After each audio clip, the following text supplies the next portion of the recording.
Hey y'all, what's up?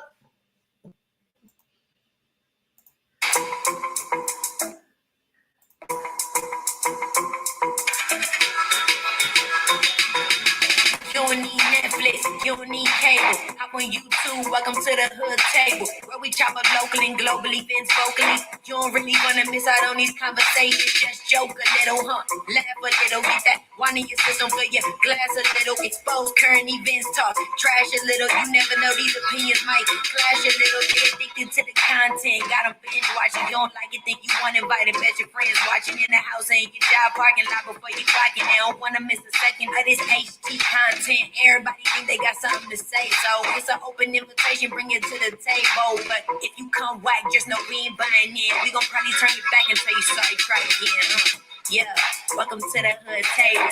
You don't need Netflix, you don't need cable. Yeah, welcome to the hood table. You don't need Netflix, you don't need cable.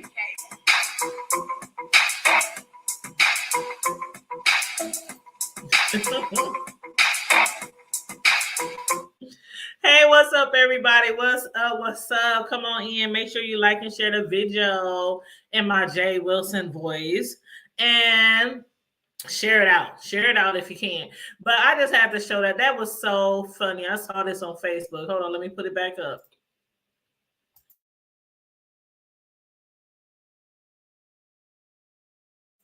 I thought this was so funny when I saw it on Facebook. I was like, now I got 2 kids of my own now, and I know how they got here now. And I stay in these really cold states. So I know how it is in the wintertime. Shoot, sometimes people just cozy up to somebody just to be cozying up just because it's cuddle buddy season. But y'all be careful out there, okay? Y'all be mighty careful out there. But yes, come on in, come on in. I got my drink right here. Got my ice, just in case I need some more ice. And I am ready for a good show tonight, Friday Night Live. Thanks, Wavish. The Hood Table is our Cash App, $, the Hood Table 402. Please like, share, and support. That is our motto. Okay. So you guys, if you feel like sharing or contributing, I can't even talk, contributing to the Hood Table or platform, $, the Hood Table 402. Thank you very much. But yes, how's everybody doing? I have the entire day off today. Tomorrow I have to work, but not until like late afternoon, just for a few hours. But today I took the day off. Matter of fact, I took the day off today. I also took the day off for next Friday. And let's see, today is the 14th. And I took the day off on Halloween. Why I take the day off on Halloween is because I'm either going to participate in the trick or trunk at our church, which I did last year, where you decorate your car or your van or your whatever you got, SUV, and you decorate it and little cute Halloween stuff for the kiddos at the church. Try not to go too gruesome because it is church. But and then you fill your trunk up literally with candy. And what I normally do is I go to the store and I buy a whole bunch of candy. And then I put it in my trunk, clean out your trunk, put it in your trunk. But then at the church, oh my God, I think our church be probably buying like not 10, maybe $500, $600 worth of candy, if not more, because I swear they be having candy upon candy upon candy just to refill up your trunk and, to make sure all the kids in the neighborhood, all the kids in the church, whoever wants to come has enough candy. And it's kind of fun. It's really fun. We be having a fire pit out there. And some guys from our church, they'll be tending to the fire pit and they be roasting like hot dogs and s'mores and marshmallows. And they be having all kind of stuff like that, at the church for trick or trunk. So I'm either going to do that, or I also thought about this year giving away, candy at home, just to the neighborhood kids, which is something I haven't done in a long time. And I keep telling my kids every Halloween that I'm going to buy some candy and sit out there in the front porch or sit outside the house and give away candy to the trick-or-treaters, in the neighborhood. And I haven't done it yet. I haven't done it in years. So I don't know. It's like, Either way, it'll be a good thing, to give some candy to the kids because that's all they're looking for on Halloween. But other than that, today I slept in, which I don't get to do hardly ever. And I slept in, and then around probably 11, I got up, ran some errands, ran to the bank, paid some bills. And then my oldest son, because I came back home thinking I was about to lay back down and think I was about to just chill in the bed for the rest of the day, right? That's what I'm thinking, right? But my oldest son, he hit me up talking about, Mom, what you doing? I'm like, I'm at home. I'm in bed. What you want? How about we do brunch? And I'm like, okay, cool, brunch, let's do brunch, okay. And I'm thinking, well, I already ate. I just picked up something at McDonald's. I already ate. He said, we can do it later. We'll be hungry again later. I'm like, okay, cool. But his brunch consisted of not us going nowhere. No. Brunch was gonna be at Mama's house. So they came over with food, bacon, eggs, stuff for waffles. We had chicken and waffles and bacon, eggs, sausages. I posted it on Facebook. So those of you who follow me on Facebook, you probably saw it. But yes, I was like, okay, all right, I can see this, but I'm getting back in the bed as soon as y'all leave. As soon as y'all go home with my grandbaby. But yeah, so it was a nice day. So I hope everybody had a good week, had a nice day. It's a lot of things that we're going to discuss tonight. A couple of stories close to home, a couple of stories that are like, trending in the news. But one of those, I'm waiting on somebody right now. Hold on. Let me just, excuse me. Okay, hold on. Because somebody is supposed to, is they doing construction in front of my house? Hold up. Oh, hold up, y'all. It's a fire truck. What the hell? Huh. Oh, shoot. Hold on, y'all. There's some trauma in the hood. Hold up. Oh, my God. I'm being nosy.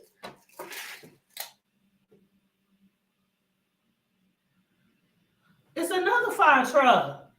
Hold on, y'all. Let's go outside. Hold up. Let's go outside. Let me take the, I don't know how I'm going to do this. I'm going to show y'all, but let's take this outside.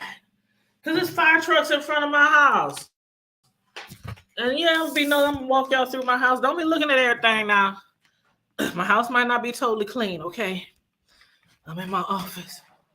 Move, dog, move. Let me turn off the alarm. Hold up. Okay, alarm off. Move, dog, before I walk over you. Move. Get out the way. Shit. Hey, what's up, Vibrant? I'm going to be nosy. Don't be looking all through my house, y'all. Trying to find something to steal.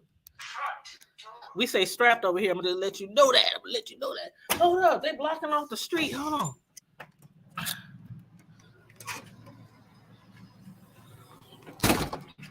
Hold up. Let's see if y'all can see.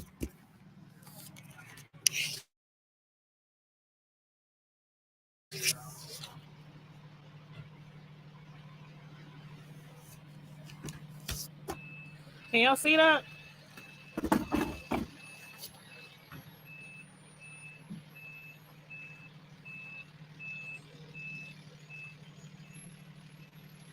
I'm being nosy, y'all, trying to find out what's going on in front of my crib now.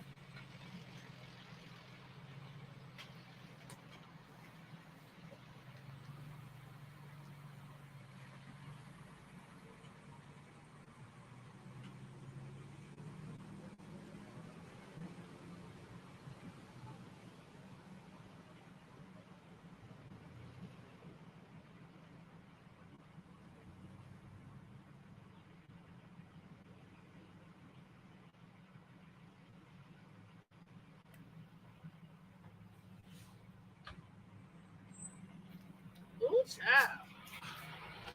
My ass being nosy.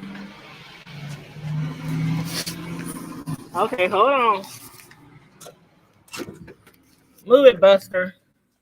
Okay, I don't know what was going on, but it was 2 ambulances, a fire truck. Oh no! Come on, Rock. Oh, I put my. Hey y'all! Okay, let me get back to the office, to the recording area. Oh. Okay. Well, that was interesting, wasn't it? I had to put my glasses in my bra. See, I got my reading glasses so I can see the pewter. I had to take these off to really see outside. But yes, okay. I don't know what's going on out there. I didn't see no fire. I'm like, did they just stop by just to park on both sides of the street? It was two big fire trucks. The fire,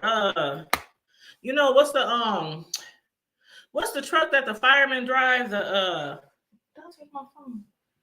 Not the pickup truck, but like the SUV. Okay. All right, so I'm waiting for. Child, that just threw me all off. But let's see. I'm waiting for Karma Diva. Hold on, I'm gonna check with her real quick to see if she's jumping on because she got to give us an update on something.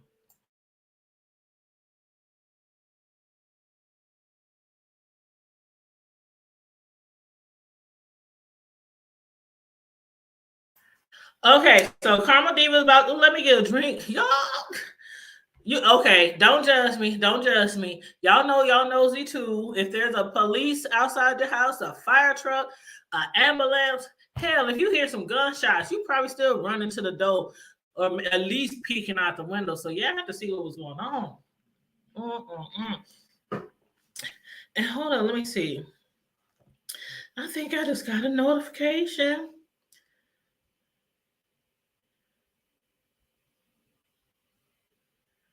Make sure y'all liking, sharing, and subscribing, y'all.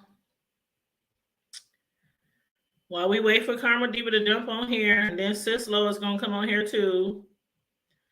Oh, I'm just logging in on my phone.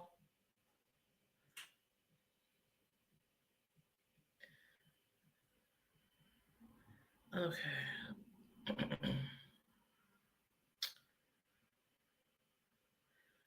Oh, and I gotta update y'all about the case too with Laverne. I'm sorry, I'm logging on to something right now. Oh, shut up. The case that I thought I was gonna have to go to court and testify, but I don't have to. Thank you, Paul. Is Paul in the chat? Hold up. Where's Paul? Let me drop this link. Y'all know what day it is. It's Friday Night Live. Friday Night Live. Y'all know how we do on Friday Night Live. You are more than welcome to jump on a link with us and join us on the panel. We discuss everything from the hood to the White House and beyond on Friday Night Live. So we can discuss local shit, trending stuff, celebrities, TV shows, life, whatever. That's what we do on move this up again. Okay, that's what we do on Friday Night Live. So thank you, Paul. I want to say thank you, Paul, for the Cash App. Hey, I want you to jump up on here, like for real, because I want to introduce y'all to my platform and to my subscribers. Because I think you guys have an awesome channel. Y'all on Facebook, y'all on YouTube, y'all on Twitter. And I think, did y'all say on your last show, because I was just watching your show that you did yesterday. I was watching that because I was working and I was in training class. Oh God, I ain't gonna training class. So I didn't get to watch y'all live. So I had to watch the replay. And I was like, every time you guys live, every time I catch you guys, I always share on my YouTube community wall, which you guys will have soon. I think as soon as you get like so many followers or something, you get your community wall. It used to be where you had to have 1,000 subscribers on YouTube, but they always changing stuff. But now I don't think you have to have near that many. So I've been sharing you guys out, trying to introduce you to, the other, well, I'm not going to say I'm in the beef sector, even though a lot of people in the beef sector do follow me and I follow them. But a lot of people who are subscribed to my channel are from Omaha, surrounding areas, friends and family, different sectors of YouTube that I didn't come across over the years. But I like to really support fellow YouTubers, especially if they're from my city. So if you want, no pressure, but if you want, feel free to click on the StreamYard link, and I can add you on here so we kind of discuss your platform and what y'all do, what y'all represent, how y'all came about. Woo, woo, woo, woo. But if you want, feel free. But yes, thank you for the Cash App. I appreciate that so much. Thank you. Oh, so you at work now too? You said maybe we can jump on next week. Yes, and I want to come on y'all show too. Like, I know usually when y'all have people on y'all show, y'all have them on there for a main reason. Like, y'all be discussing maybe politics or certain events around the city, or stuff like that. One day y'all just need to have a show where we just up there, we just chit chat, we just chilling, we just chilling. But yeah, so I appreciate that. I sure do. And I'll be hitting you guys up. But don't work too hard and don't get caught on YouTube. But yes, you guys. So as far as, let me first start off with an update about Laverne Crump. Yes, thank you. And I would love to be on there. Thank you. Thank you. Yes, I would love that. But as far as Laverne goes, okay, now y'all who have been following this story since she first hit our platform, and the husband wife friend saga, the name of the book is called My Her Husband, My Man. That's the name of the book that Laverne Crump wrote. And it was basically a book that she had started to write. But then she was like, I can't put this book out. This lady, treated me as her friend. I went behind her back, slept with her husband, but Laverne, she's about that book writing. She got books out there already that she wrote. She's been writing books for a long time. And she has been involved in some things positive, some things not so positive, especially in these Omaha streets. But when she heard that the wife, who was assuming at the time that her friend Laverne and her husband was cheating, messing around behind her back, she wrote this book called About Gaslighting. And she was referencing to Laverne in the book, even though she didn't say her name. But everybody in Omaha, even Laverne, knew who she was talking about, right? So Laverne was like, oh, hell no. She out here putting it out here like I'm doing this and I'm doing that, and her husband ain't, no. So Laverne, she was like, oh, forget that. She was, let me finish writing this book. So she got the writing, and she finished that book. Now, the wife's book was probably 40 pages long. Maybe it was like this thin. Laverne came out with a book about this thick. Matter of fact, I ain't gonna look for it now. I think it's in my bedroom. I ain't gonna look for it now. But she came out with a nice size book telling a tell-all. And so after that, the wife didn't like certain things that Laverne had done publicly, like on social media. So she took her to court. And in the process of her going to court, Laverne had been arrested. She had been placed in jail. She had to get bonded out. Y'all know the story. Then when she got bonded out, she was like, okay, I'm gonna put a hold on this book right now. I'm gonna shelf this book. Just like because she's working on a new book. So she said, I'm gonna shelf the new book, the part 2 of My Friend, Her Husband, My Man. Because she was like, okay, I'm gonna see what all happens in court. See if she really gonna have to serve some time. See if she'll be, if the verdict could be in her favor or in the husband-wife favor or whatever. So right now, the part 2 book is shelved. Now, in this whole process, she's been updating us. Every now and then she'll hit me up. Tanya, I need to come on the hood table because I need to let y'all know what's going on. So some of y'all have been following this story consistently. And the last thing we had spoke about was that certain people were supposed to be subpoenaed, including me. I was supposed to be subpoenaed. Some political figures. Political. Can you believe that? Over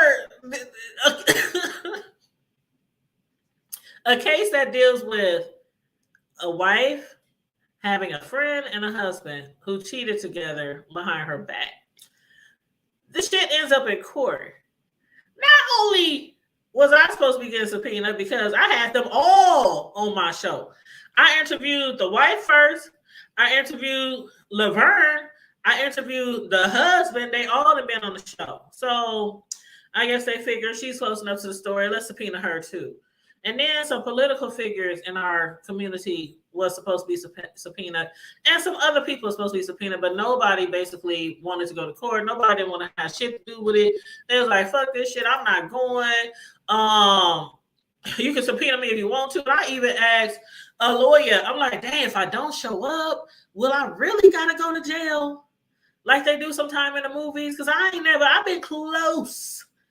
I even been in those Scared Straight programs back in the day where, you go down to the jail and they basically try to scare your ass from ever permanently visiting jail, right? But I never been in jail, never been locked up. And I'm like, dang, can I really get locked up because I don't want to go to court and testify?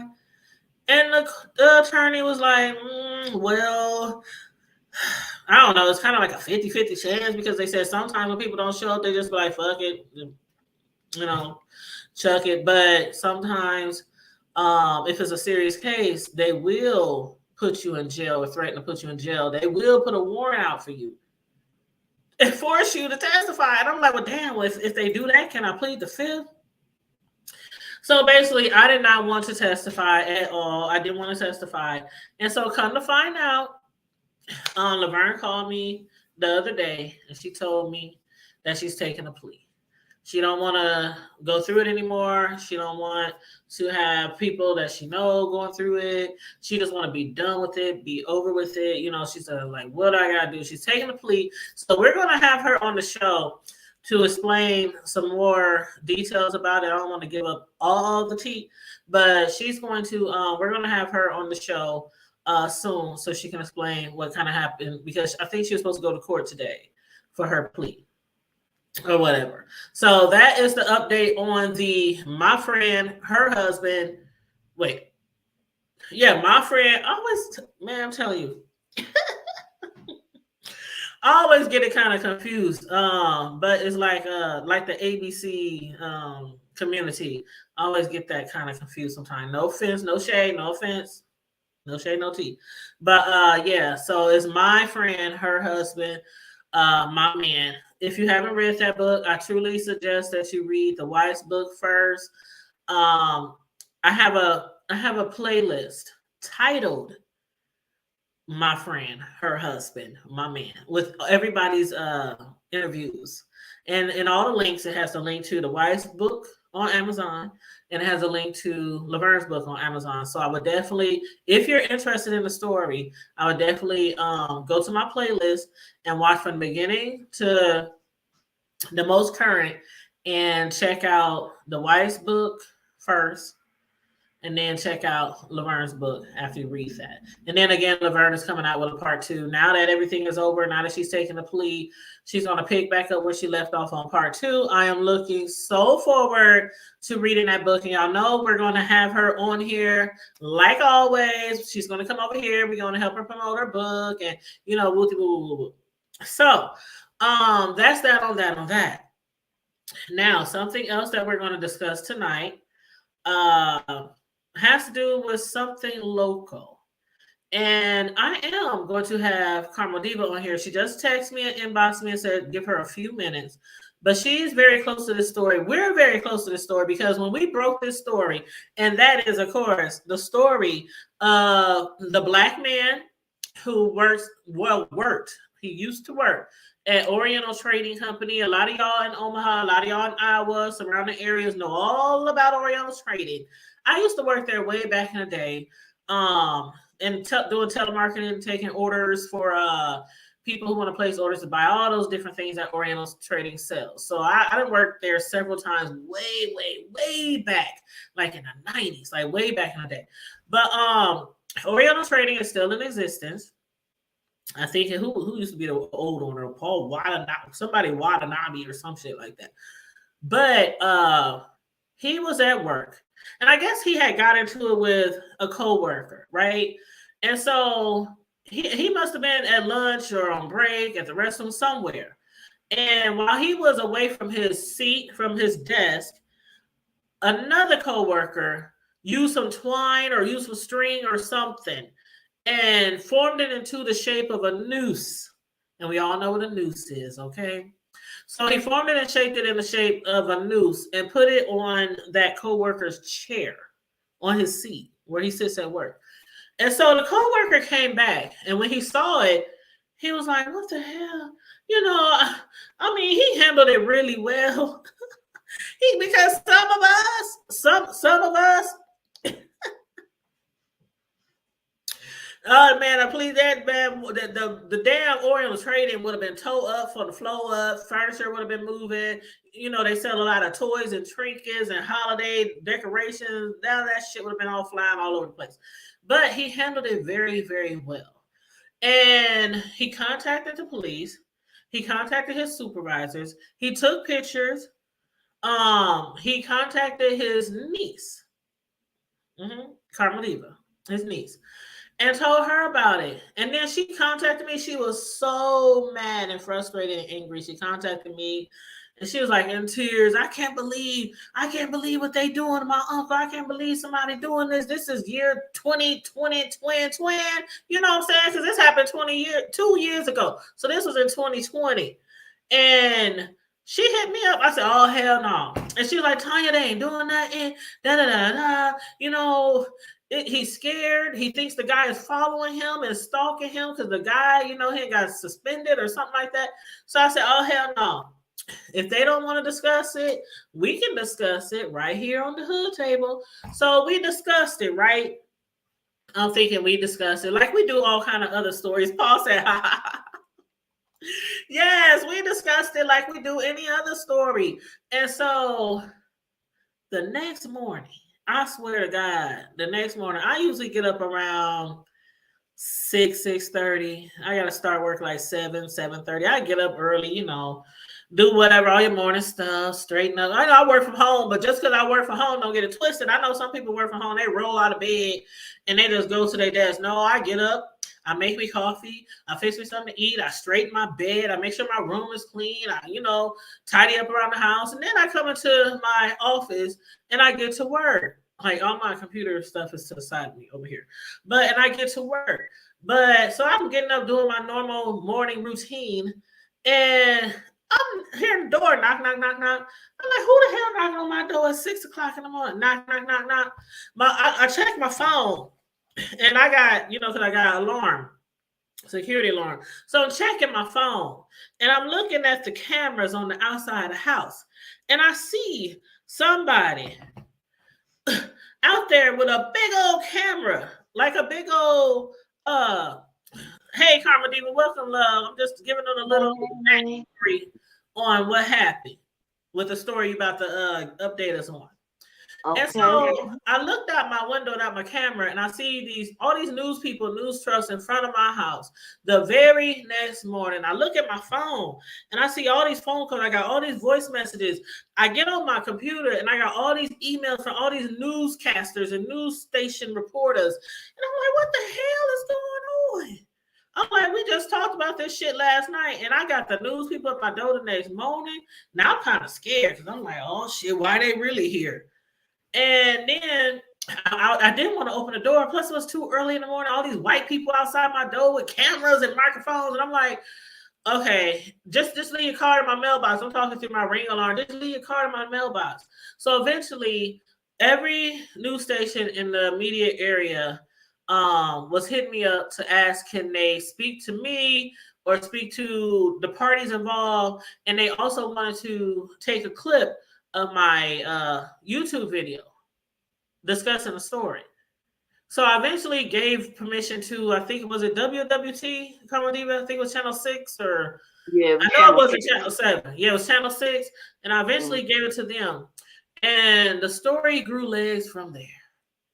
And that's why I always say you could be a YouTuber, you could be a IG personality, you could be on Twitter, Facebook, whatever, but you never know how far you are going to reach by discussing something on your platform. And to this day, we are almost at 10,000 views on that video of our show that we did.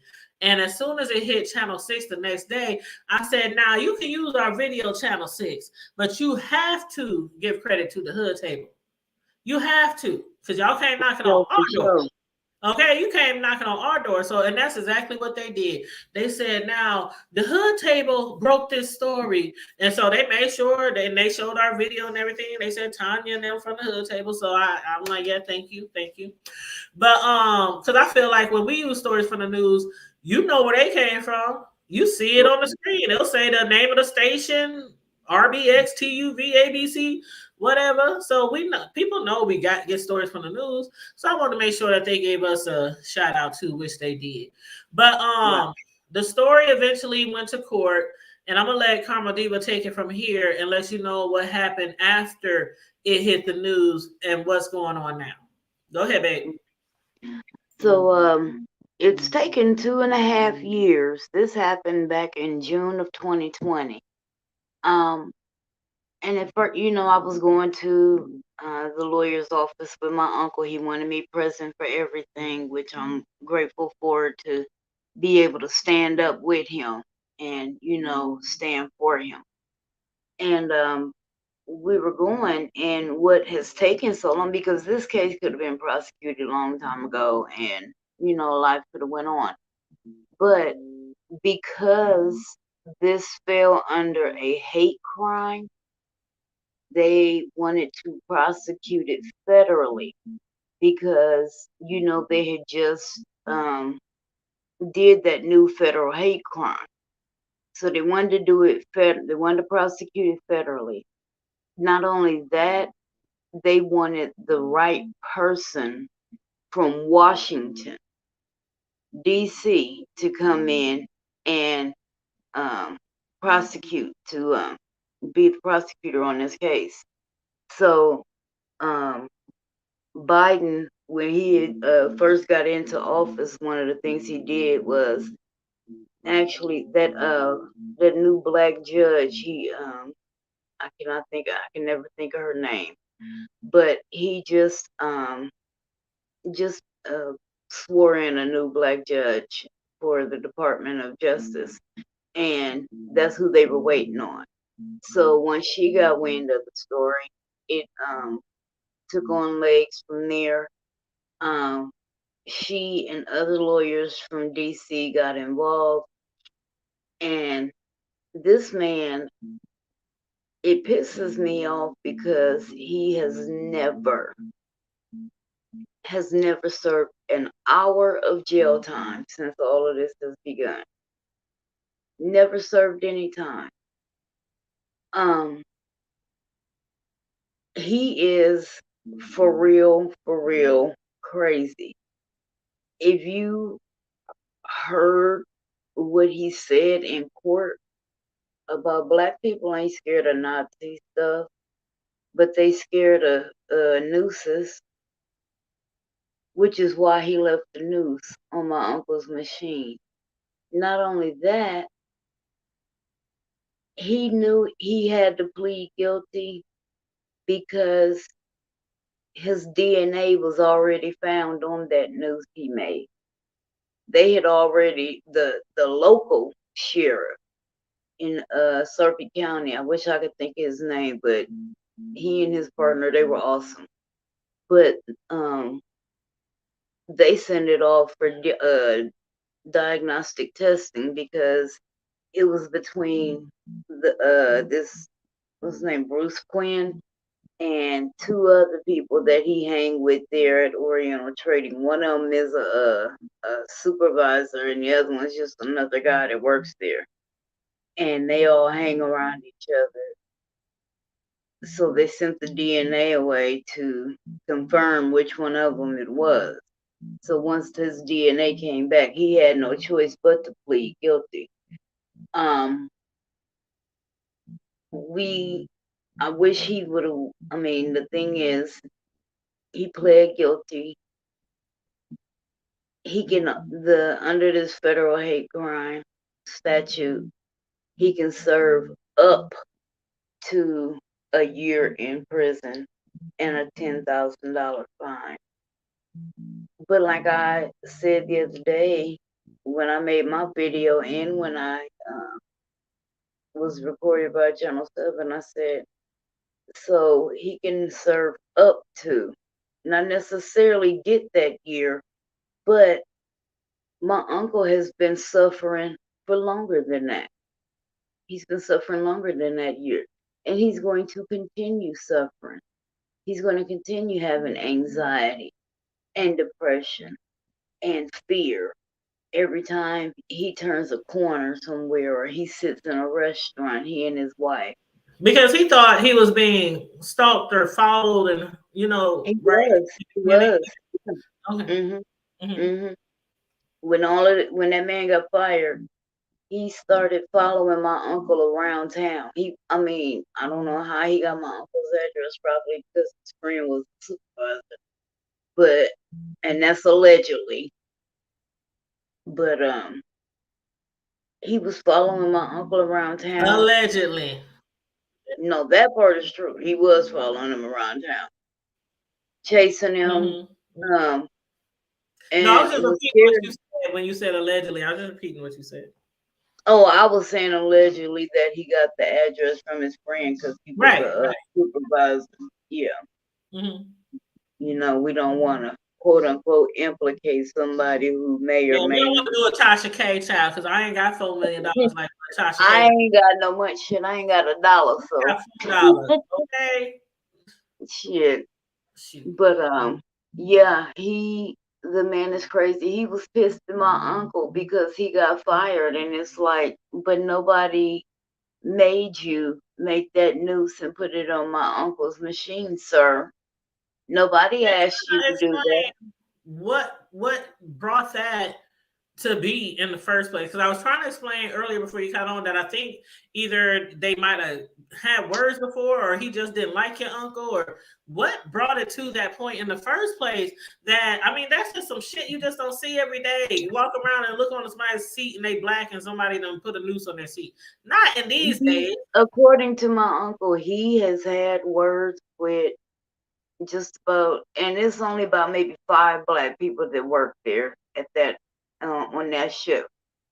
He has had words with just about all of them, and each time they, turn him in or say, "Hey, Bruce done said this," or "He done did that," the supervisor would laugh it off. "Oh, he just playing. Oh, he just kidding around." Because it was cool. The supervisor and right. So basically, they were just making complaints. Just the man was letting them. It was a piss and moan session where, "Oh, okay, yeah, you can tell me about it, but I'm not finna do shit about it."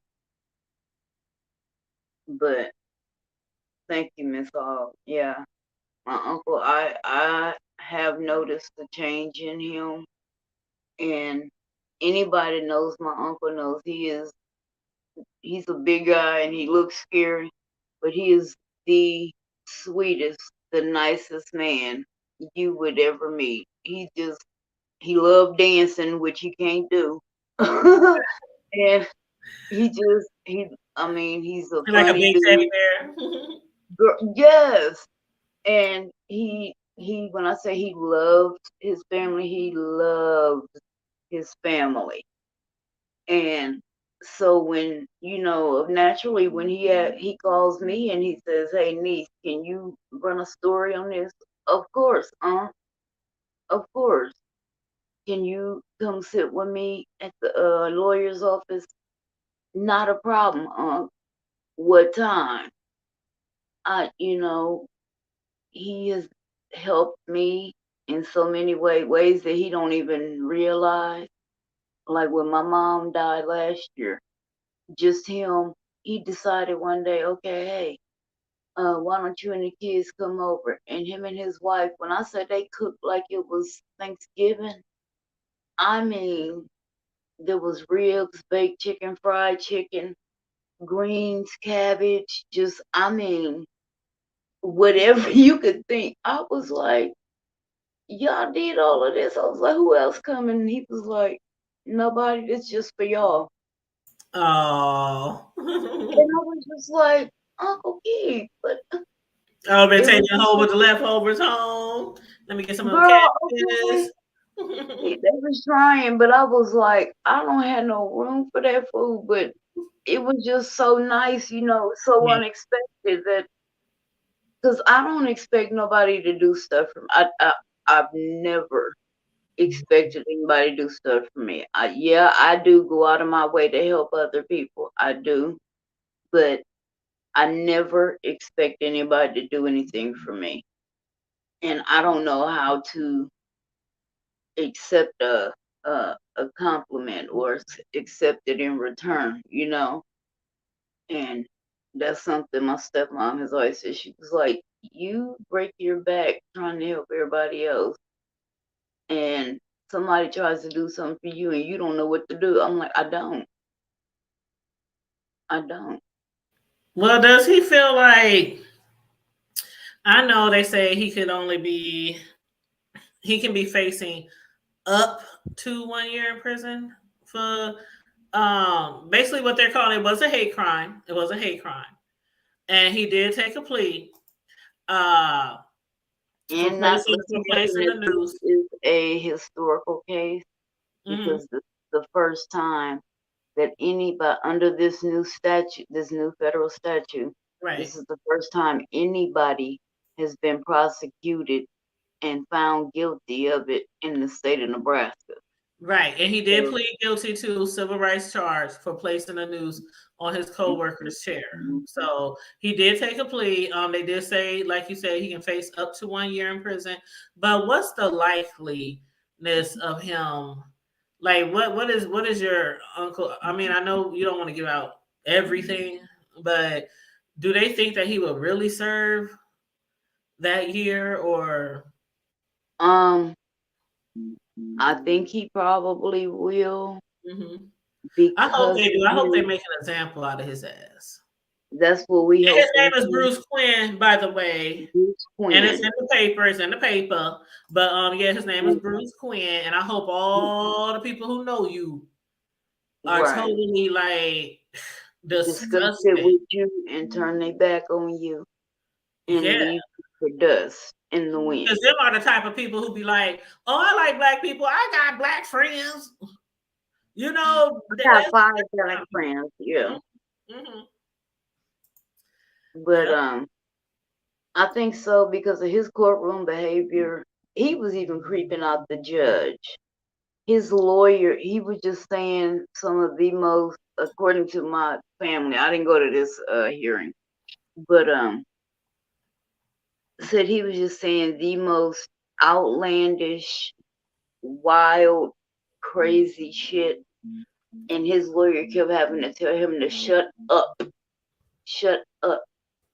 and the judge too was, I mean, said it got so bad the judge pushed the button and had the sheriffs come in So around was her. he like blurting out stuff? Was he like, I Yeah, mean, trying to act like he was, you know how some people try to act and trying like to act insane. insane. I don't Yeah. know if he was acting or, but even when the sheriffs, when they interviewed him, when all this first started, I sat there across the table from the sheriff, and he said the man was so weird that he called his partner in with him because he was just He creepy. thought they might have to tackle his butt or something. Yeah, just creepy and unhinged. That's crazy.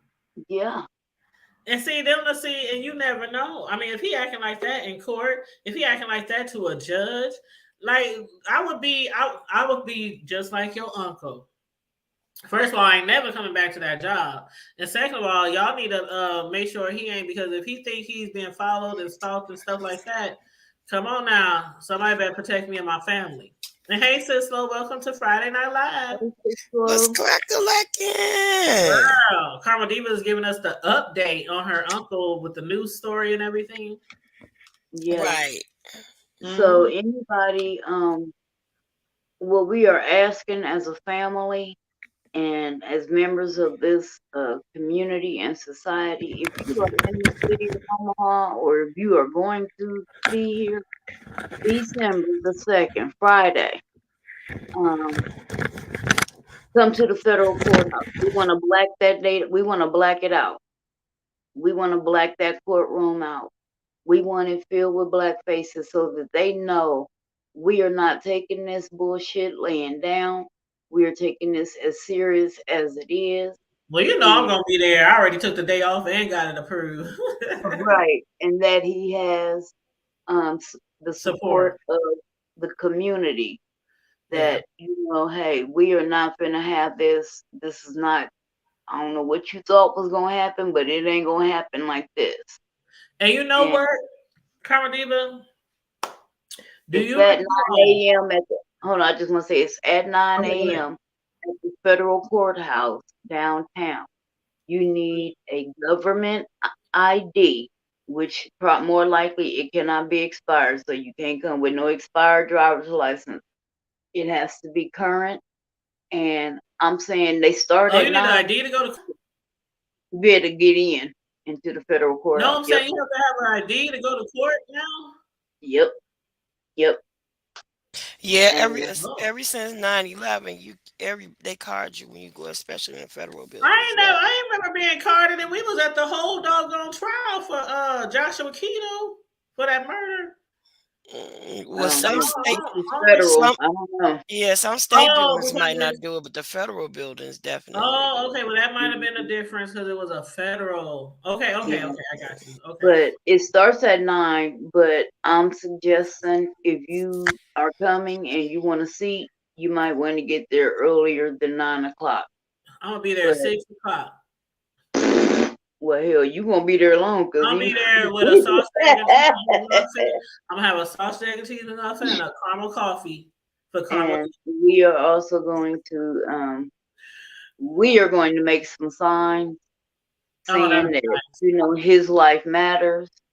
That this is a time where Black Lives Matters needs to be there and Exactly. needs to be present and supportive Hmm. because he did this to intimidate a Black life, a Hmm. man who ain't bothered nobody.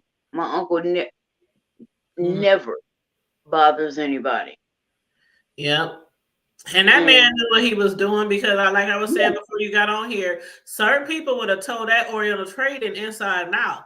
Like we already know.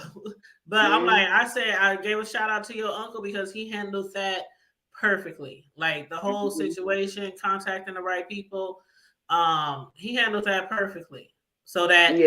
he doesn't get any charges on him for Well, see, retaliation of or course, anything. I mean, naturally, he was pissed, he was hurt, he was upset, he was scared and Yeah, nervous and anxious. But between myself and my cousin, I can say that, you know, we were telling my uncle what to do in the background. Like, hey, we know because we want to go and get his ass too. as of the law Trust attorney. me. You're right. I'm I like, believe it. this is who you need to contact. So I put him in contact with Justin. I'm like, Mhm. hey, I went to high school with him. He's a good dude. He's always out in the community. He's a smart young brother and he's a senator. This is who you need to contact as an attorney. When he contacted Justin, Justin immediately was like, oh, hell no. He was like, wait a minute, hold on. And grabbed onto that.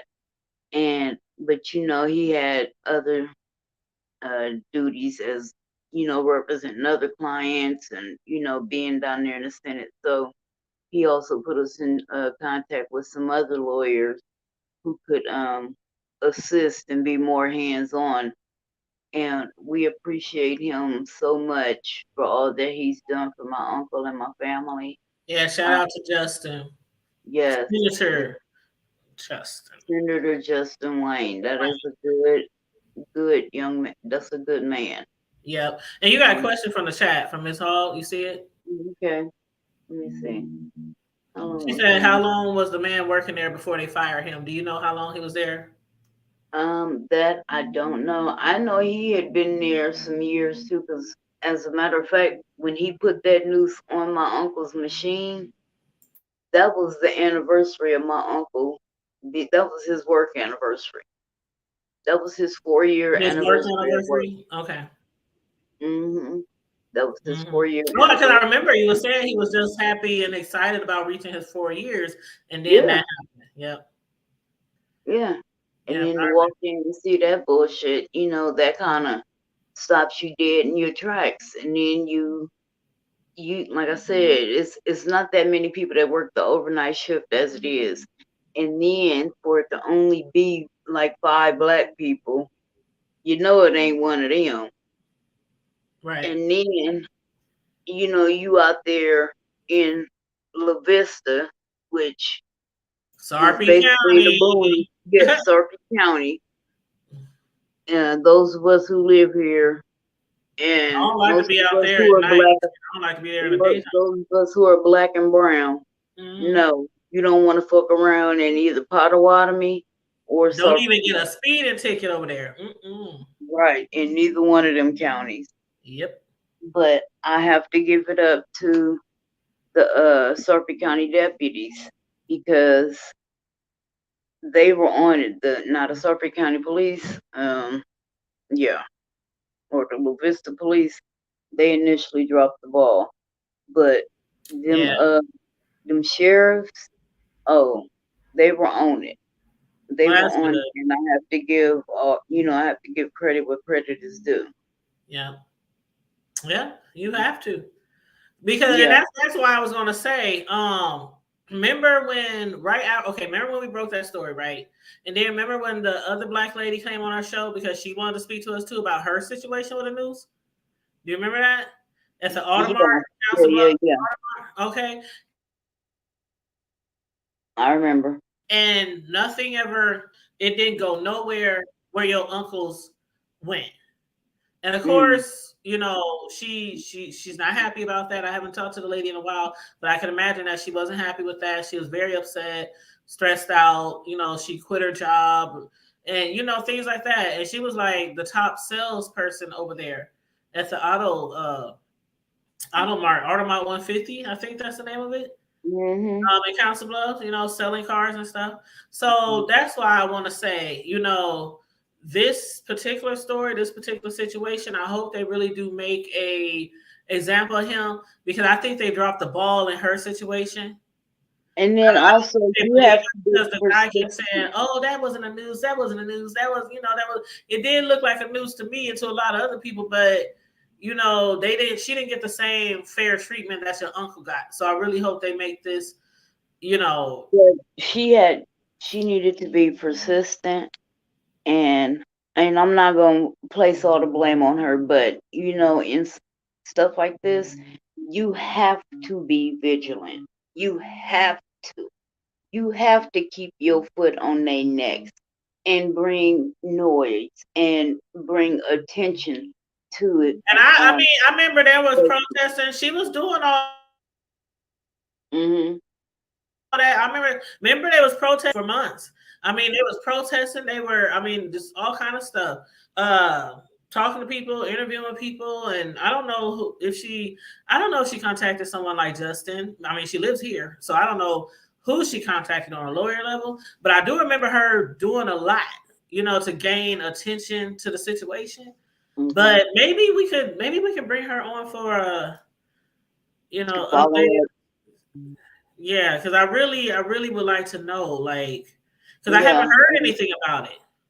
And as a black woman, I would like to know and support her. Yeah, and we was supporting her. I was like, heck yeah, out there petitioning and all that kind of stuff out there and you know that's Kentucky. Shoot, you up there, a whole bunch of black people, hundreds of black people standing outside, and it's right on the you know what Audemars is? It's right on the interstate as soon as you get off. So that's all you see is big Broadway. Yeah, right there, right there. So I would like to know what ever happened with that. And what's up, Raymond? Hey, how you doing? Raymond Tackler, what forever? What's up? Hello. Yeah, I haven't seen your face in a minute. But yeah, so Uncle's case, you know, it slowed down quite a bit, and it seemed like it was at a halt. But thank God, you know, the wheels of justice were still in motion. Just you know, it wasn't as fast as we wanted it, and like I told Unc a couple of times, we have to be patient because you know, like I've said before, you know, we want popcorn things to happen, but we need to slow down and let it cook in the oven instead of using. You know, we always want things in a hurry. You know, we got to slow it down. We got to slow it down. He said, "Just relaxing by the water to clear my head." I heard that. Shoot, by the water. What water you chilling by? I wish we need to be by the fireplace. Girl, okay. It's like 30-something degrees at night here now already. And it ain't even Halloween. It ain't even Halloween. And my son talking about taking my grandson trick-or-treating. I'm like, if it's 32 at night now, it's gonna be like, I don't know about all that. Can we just buy what the baby gonna do? Don't tell him you better not have that baby out there in that cold weather. I told them to take him to our church's annual trick or trunk. He can just walk through the parking lot, go inside where it's nice and warm. They got games and all that kind of stuff, and hot cocoa, and you know, all kind of stuff. Marshmallows for Halloween at our church in the parking lot. Doing it. Yes, they do it all the time, even during COVID, we was doing it. But I'm just saying, because all these churches nowadays is, oh, we don't celebrate and endorse the devil. I'm like, and I understand, but shit, Christmas ain't really the day Christ was born on. It's a pagan holiday. But we celebrate Jesus on. Okay, we ain't even gonna get into all that, girl, because we see each other. We see each other. But he said he in the VA area and it's 55 here. It was 55 here for like the high today. Right. No, I think he got to like. Yeah, my brother. That's where he was he's initially stationed there. That's where his home is in Norfolk or Yorktown. It was like 60 here, but it's supposed to be like 30 or 35 or something like that tonight. She said, "Yep, indoor Halloween event." I'm telling you, I don't like the idea of my baby been out there. And his costume that he's getting is like the Pillsbury Doughboy. So you know, it's gonna be kind of a warm costume, you know, kind of. But it's always if it ain't hot as hell, it's freezing and cold. Yes. But y'all, I don't know if y'all heard about this next story that we're gonna discuss. And thank you so much, Karma Diva. You should have played some of the video, because that's our video. You could have played some of the video from. That ain't the Hood Table channel though. That is so. I said it was part of the Hood Table. That's your channel, honey. This what I'll do. I'll download it, and then I'll download it as just a video because it is another YouTube channel. And okay, well, let me say this loud and proud on here. I give the Hood Table Express permission to use my video and to chop it up and edit it. Yeah, that's what I'm doing. We'll chop it up and edit it, and you know, all that kind of stuff. But all that, because maybe I should not edit it and leave in all the parts where you were saying, what did you say? Your cousins? Hey. What they say? T. Oh, can they? Y'all, I'm here. Oh, they get them. You I'm here? here, y'all. Yeah, but give me a second. I got an important call. But Okay, I'm here. okay, good. Because I want you to see this video, Sislo. Okay, give me a Okay, minute. so we'll Like, wait. oh, they ghetto. Can they be? I was like, they can be ghetto. It's the hood table. Oh yeah, that was funny. That was funny. I love it when people be coming over here and to the hood table and they be like, "Oh, we can't cuss, right? We can't." I'm like, "Yeah, you can cuss. I mean, come on now, it's the hood table." But I get what people are saying because some people um Want to they be they can't conservative. like totally be themselves on a lot of Okay. people's platforms. And as I always say, it just depends on what type of show we're doing. Now, of course, if I'm up here interviewing somebody and conducting an interview, then of course we're gonna talk up here like, I'm gonna do my Barbara Walters, my, Like we got some sense. my Gail Like King. look, like our mamas told us something. Right, like my mama taught me something. But shoot, when it comes to Friday Night Live and stuff, ain't no we don't always censor nobody on Friday Night Live. It is what it is. We do what we do. Oh, Okay. thank you, Ms. Hogg. My uncle asked me to share that story because nobody else was listening to what he was saying. Yeah. And he knew that Tanya and I, we have a platform here, and that's what this platform is for, Mm-hmm. to get this information out into the community and to inform people of what's going on. Yeah. So it was my pleasure to put his story out there and to get it get it the notoriety that it needed. Mm-hmm. So, and I thank you all for tuning in and for supporting him and our community also. Mm-hmm. Mm-hmm. Without you all, this story wouldn't have went anywhere. Yeah. Now, Karma Diva, I want to ask you. There's a few stories I want to discuss, but this one, I don't know if you heard about it, but Oh. it's an army veteran, right? But he's in prison, so he's an inmate in prison. His name is Craig, and basically, I guess the guards are saying he got disrespectful with them, and they had to basically restrain him, whatever. But come to find out, he was tackled by a prison guard, and he suffered a broken neck, paralysis, and died. And it's such a horrific story, but not a lot of people have heard about this story. And I did share it on Facebook, but I just wanted to discuss it with you guys because not a lot of people know. But it happened in 2017. The veteran is 62 years old. A guard snapped his neck and left him to die. Thank you, Just Ms. left Hogg. him to die. So I want to show this clip. And hold on, you said I was praying for your family. Thank you, Ms. Hogg. Thank you. I want to show Appreciate it. this clip, y'all. And I don't know why. They put on here, they say editors note the following video contains graphic content. I didn't think it really contained anything graphic, but it is just kind of sad to watch. But let me make it big because I want to share it with you guys.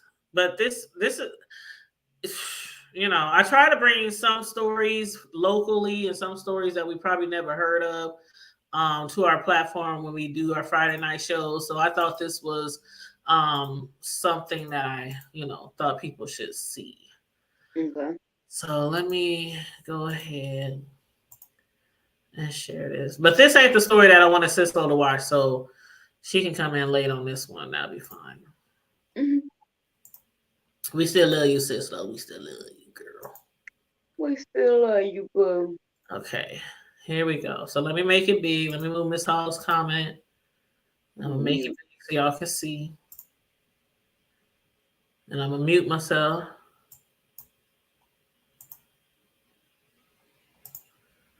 Let me make sure On the morning of September 8th, 2017, Craig Ridley, an inmate at Florida State Prison Hospital, struck a corrections officer in the face. The officers tackled Ridley to the ground, face first. Ridley told them his neck was broken. The officers said he was faking. He wasn't.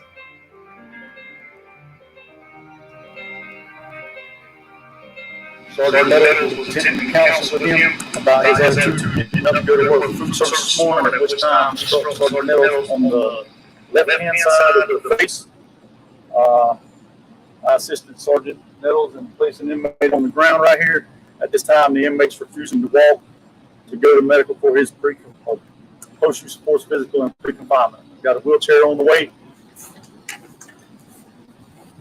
Dr. Scott, they may need your assistance, sir. 3:33 a.m. Yep.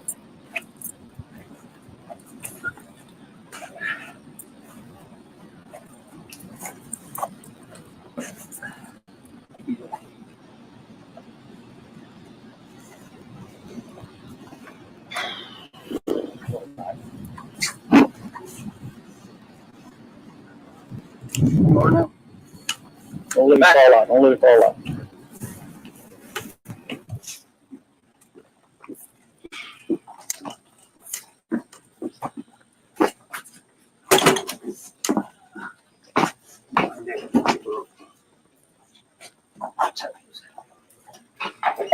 He started telling them immediately that his neck was broke, but they wouldn't listen to him.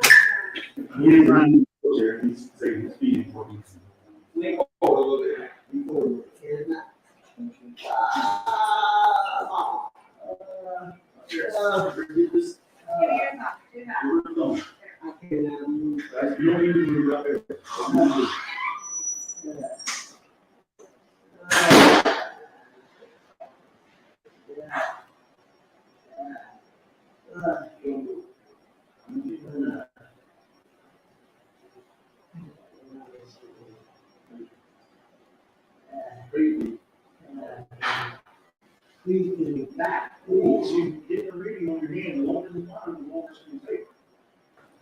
All right. You keep moving this blood pressure all the time.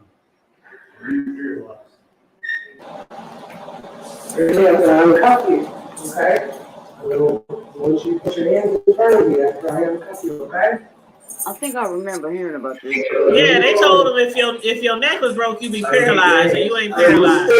No, that's too far. I can't do it. It's too far now. Can you push me back a little bit more? Gotta get your hand. Such. Can you move my head to the left?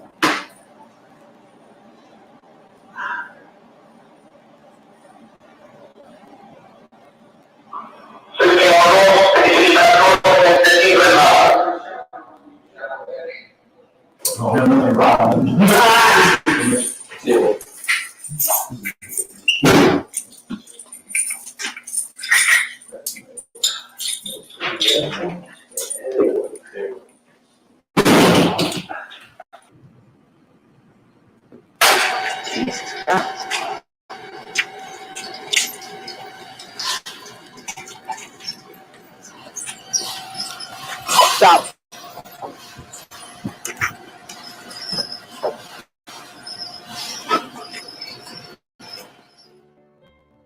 Officers took Ridley to confinement, where he sat for 5 days, paralyzed and unable to move, with other inmates begging staff to help him. Trays of food piled up. Finally, an officer decided Ridley should go to an outside hospital. He was intubated and fell into a coma. A month later, he died. A medical examiner ruled the case a homicide. The causes of death were listed as blunt impact to the head and neck, a major spinal cord injury, and complications of quadriplegia, the paralysis of all four limbs. No charges were brought against any officer. Ain't that crazy? You know what?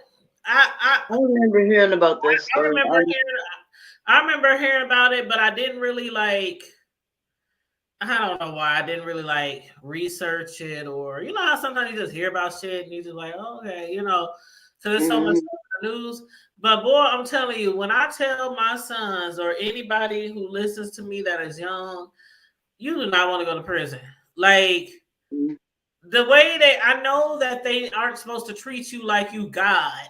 No matter how much credit you had on the street, no matter how much money you had on the streets, how many people reported under you in the hood, all that goes out the door when you go to prison because you don't ever know if you're gonna come out of there alive, if it's gonna be the guards who's gonna kill you, if it's gonna be another inmate who's gonna kill you, if you get attacked or assaulted Mhm. or anything like that shit right there it just makes me sad. Like it just makes me sad. And it's like, okay, I think a lot of these guards in jail feel like they can do what the fuck they want to do because a lot of these police officers feel like they can do what the fuck they want to do. They Right. behind bars. He talking about okay, the shit didn't get recorded, right? The attack, when they snapped his neck, broke his neck, that didn't get recorded, but everything afterwards did. You said what? Everything afterwards did. They was like, oh, nothing was recorded. You know, the whole incident. They Of said course it wasn't recorded. hit them, right? So none of that was recorded, him hitting them and them attacking him. None of that was recorded. But right after, they said everything else was recorded. That's like when Oh, old girl got killed. Damn it. I see her Sandra Bland. oh They yeah. had been recording her from the time they stopped her. Mm-hmm. They recorded her all the way to the damn jail, recorded her being put in there, Mm-hmm. record, but all of a sudden, when she is dead, when she quote unquote hung herself, now ain't no videos nowhere. Ain't Mm-hmm. nothing caught on video. Huh? Like, Every what a second of this coincidence. encounter, every second of that encounter had been recorded up until, and then even afterwards when they pulled her body out, that was recorded. But Mm-hmm. you have no recording of her death. Are you serious? Are you trying? Who are you trying to fool, me or you? Mm-hmm. Because I know better. So you must be trying to make yourself believe it. Mm-hmm. It's Because so I sad. do. It is so sad. Like the shit that people be going to jail for. Like a lot of times I'll be looking at like people, even in the hood, people that we know, like we see stuff on Facebook a lot of times. And it's like, we know that person. What they done did. Mm-hmm. Like Mm-hmm. you guys have got to know that your life is much better, much more valuable. The air you breathe on the outside of jail than being on the inside of jail. Like back in the day, back in the, way back in the, it was kind of like this thing. Oh yeah, nigga, I got 5 years, I got 10 years, I did this, I went to jail. Ain't nothing to be proud about by going to prison. I've never understood why people were proud to go to prison. Why Mm-hmm. people throw these big ass parties when they When they come come out out. of prison, and why these motherfuckers they not afraid to go back. I'm like, Mm-hmm.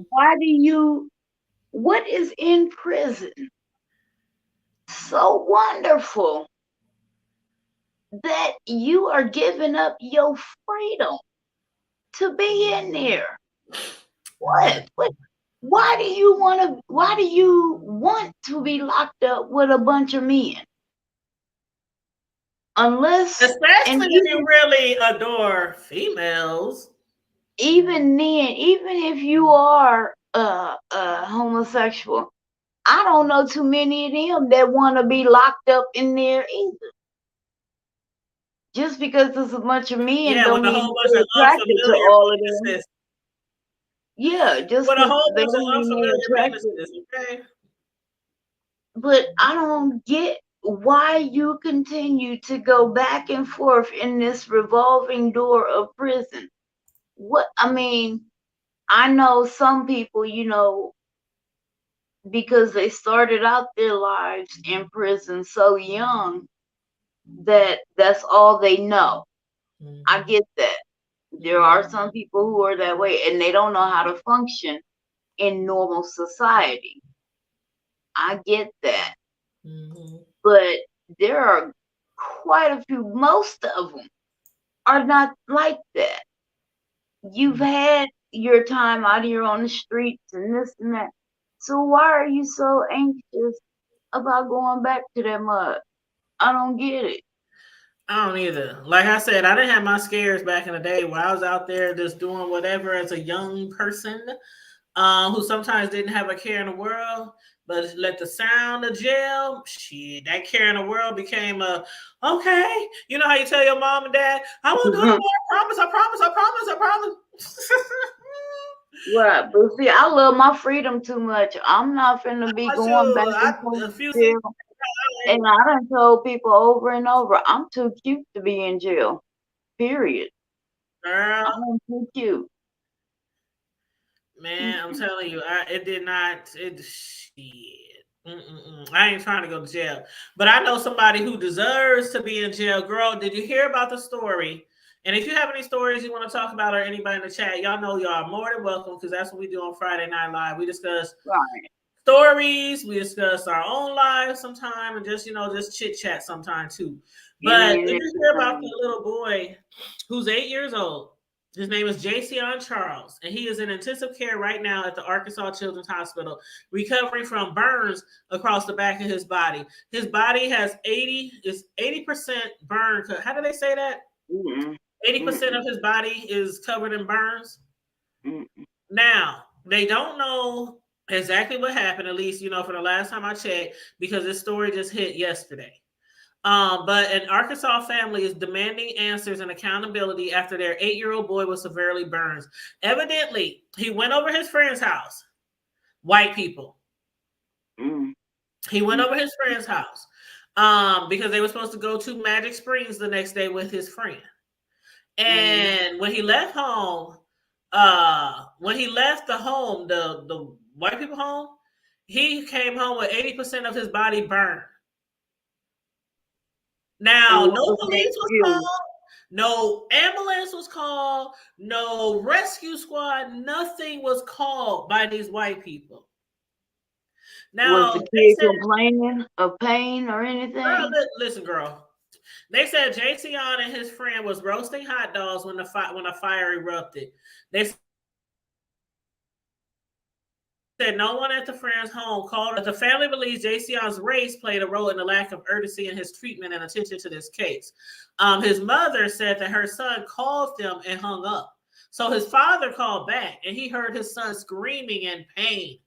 So the mom and dad rushed to the little boy's friend's house and found him covered in Vaseline and plastic wrappings. So now the third grader is in Arkansas Children's Hospital intensive care, recovering from burn wounds. They had to resuscitate him twice.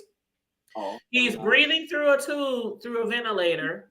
He is suffering from brain damage, kidney failure, and has undergone several surgeries, including the removal of 5 inches of his small intestine because he got that life-threatening infection called sepsis. So just picture this, Karma Diva. I'm picturing, look, I'm picturing my baby he's in the hospital in a coma, and I'm in jail because I done went over there and beat the shit out of these people. Girl, I'm picturing this. Not only that, and that ain't no laughing, haha, Karma Diva, no. But see, that's one of the moments. Serious than a motherfucker. And I'd be proud to say I was behind bars. That's one of the moments where people. Now at that moment, I would be proud to be behind bars, girl. But what I'm picturing is a little boy at my house, any child, black, white, Puerto Rican. I don't give a damn what color because I am not racist by far. But a little boy come over to your house, and let's say he burned his damn hand on the iron because one of my sons done burned their hand on the iron before as a child. We immediately took him to the emergency room, and it was 4th of July, and he was about 11, maybe 10 or 11 years old. It was 4th of July. We was heading to my grandma's house for a cookout, barbecue, pop, firecrackers, and he burned his hand on the iron on the way before we left. So I stopped what I was doing, emergency. That was a little burn from a, you know what I'm saying? But to see a child at your crib, and first of all, let me backtrack, I'm a diva. Do you let your 8-year-old barbecue by themselves? Barbecue by themselves? No. Roasting hot dogs? Even when we have done stuff like that, I'm right there. You right there. But they talking about they was roasting hot dogs. So that I know I'm there because I'm an adult and I want to be there and be present in case something happens. And the water hose, even when, I don't know how you do it, but I know you got a fire pit just like I do, and we like to sit by our fire pits during this type of weather. But I have my water hose close by, because that's what you're supposed to do when you have a fire pit. I have the water hose or something, and a bucket of sand. Right, just in case you have to put a fire out. So I'm thinking to myself, these white people have this little black boy in their house. How the hell 80% of his body get burned from his back on down if they roasted fucking hot dogs? They pushed him in there.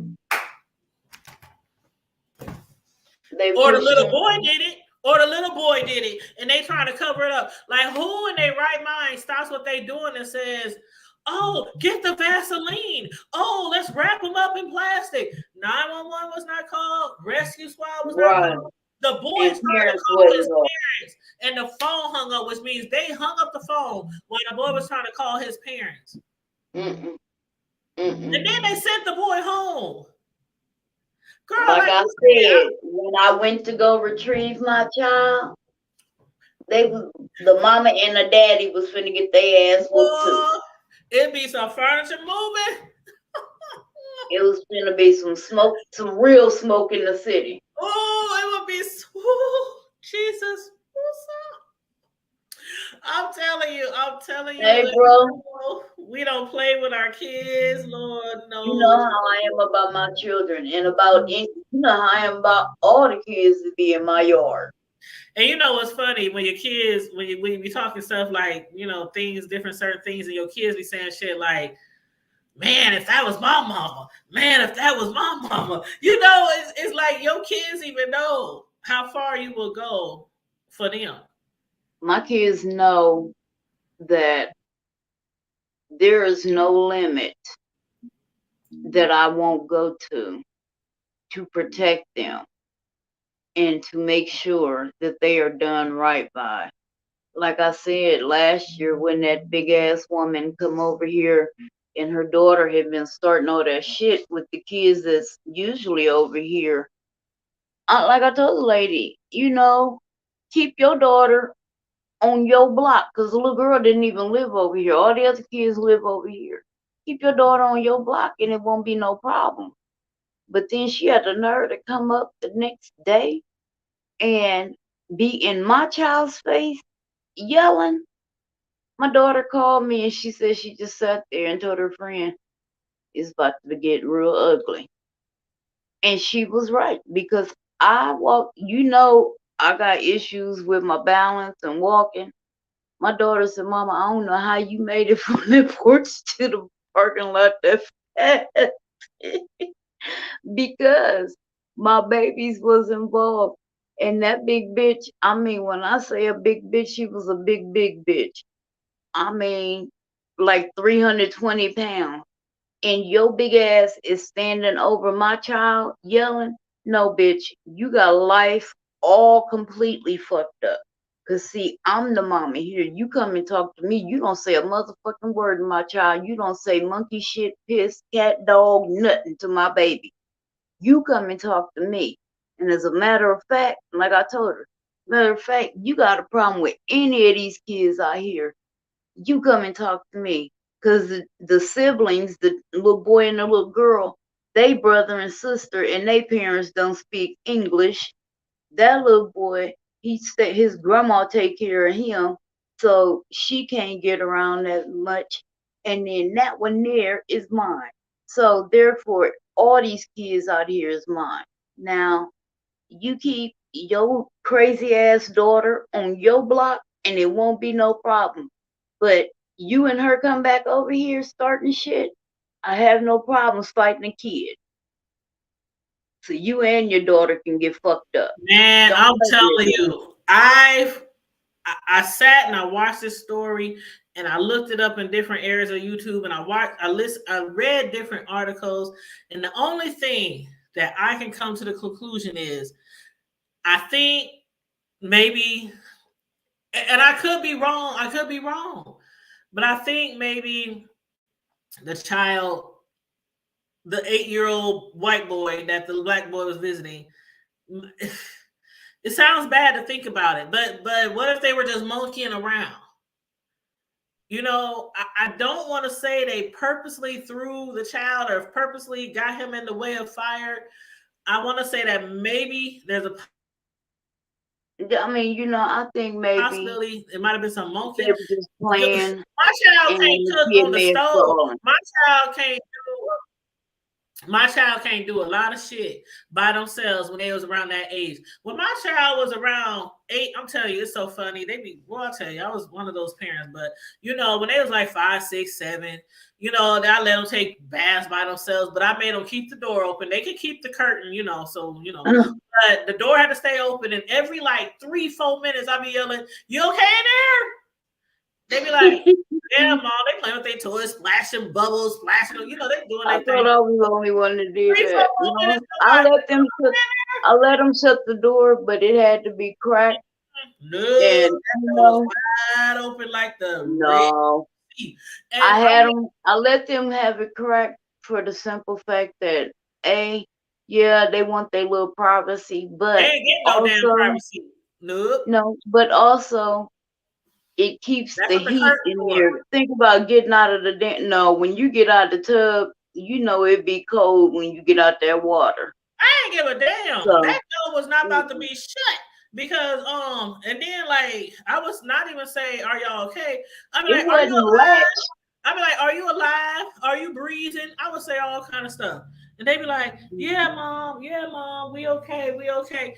Child, shut the door while the kid in the tub. Hell no. It wasn't latched. It was just Max, cold. I don't care. I did not. And that door had to be open sesame, open.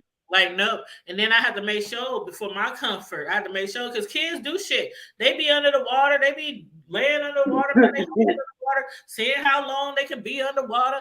There's all kind of shit. And you can't, I need to hear toy splashing and playing and talking to yourself or your fake friend, invisible friend.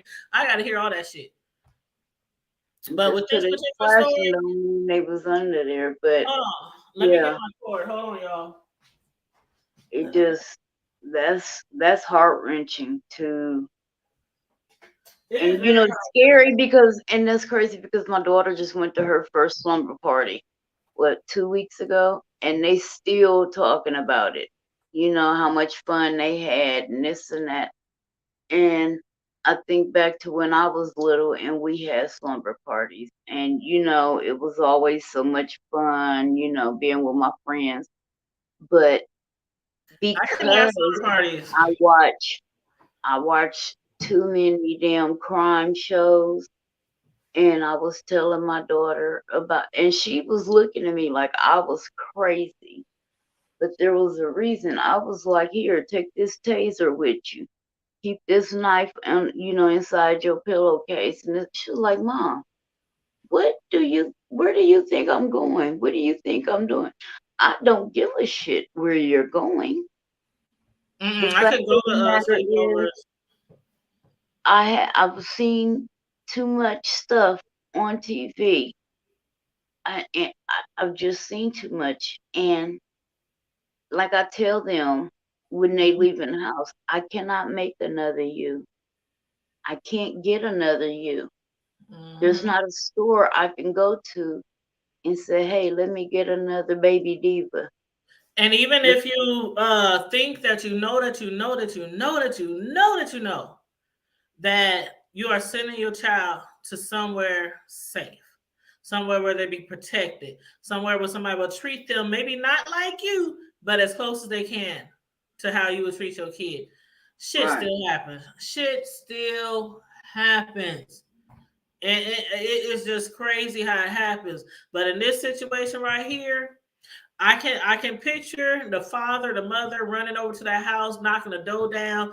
I can picture it because as a parent, I would have been at that door after I called the hospital. I mean the 911 and all that kind of shit. Oh, we coming to see you. We come to see you. Y'all got some splaining to do.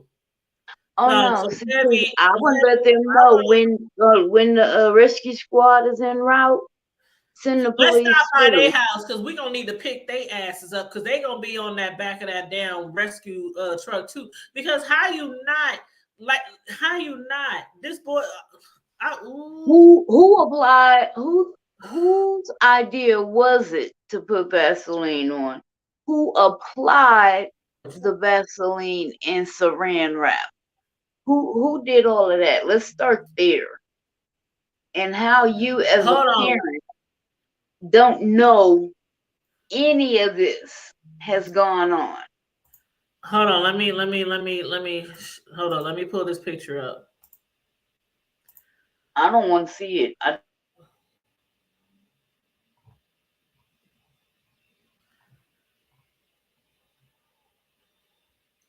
Okay, Carmel Diva don't want to see it, y'all, so I ain't gonna show y'all. You can show it to him. No, I don't have to. I can close my eyes. No, because if you think they don't show his face or anything, they just show his back. They just show his back. Go ahead and show it. Go ahead and show it. Okay. All right.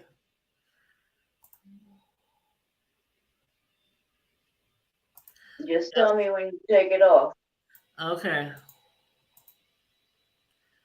All right, y'all. That's a good picture right there, y'all.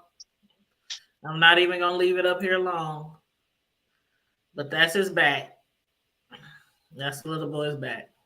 I've said before, if you want to piss it's me gone, off, Karma Diva. It's gone. Okay. If you want to piss Karma Diva off, there's 3 things you can do. There are 3 things you can do. You can mess with a child. You can mess with somebody disabled, or you can mess with the elderly. One of them 3 things is gonna get you fucked up by a Karma Diva. Period.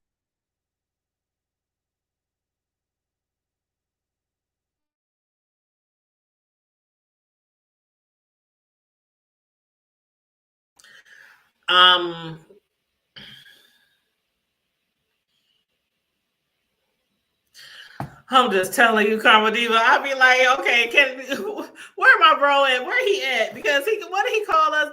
What is our church called, Karma Diva? Girl, I don't know that name of the church is so long. bro.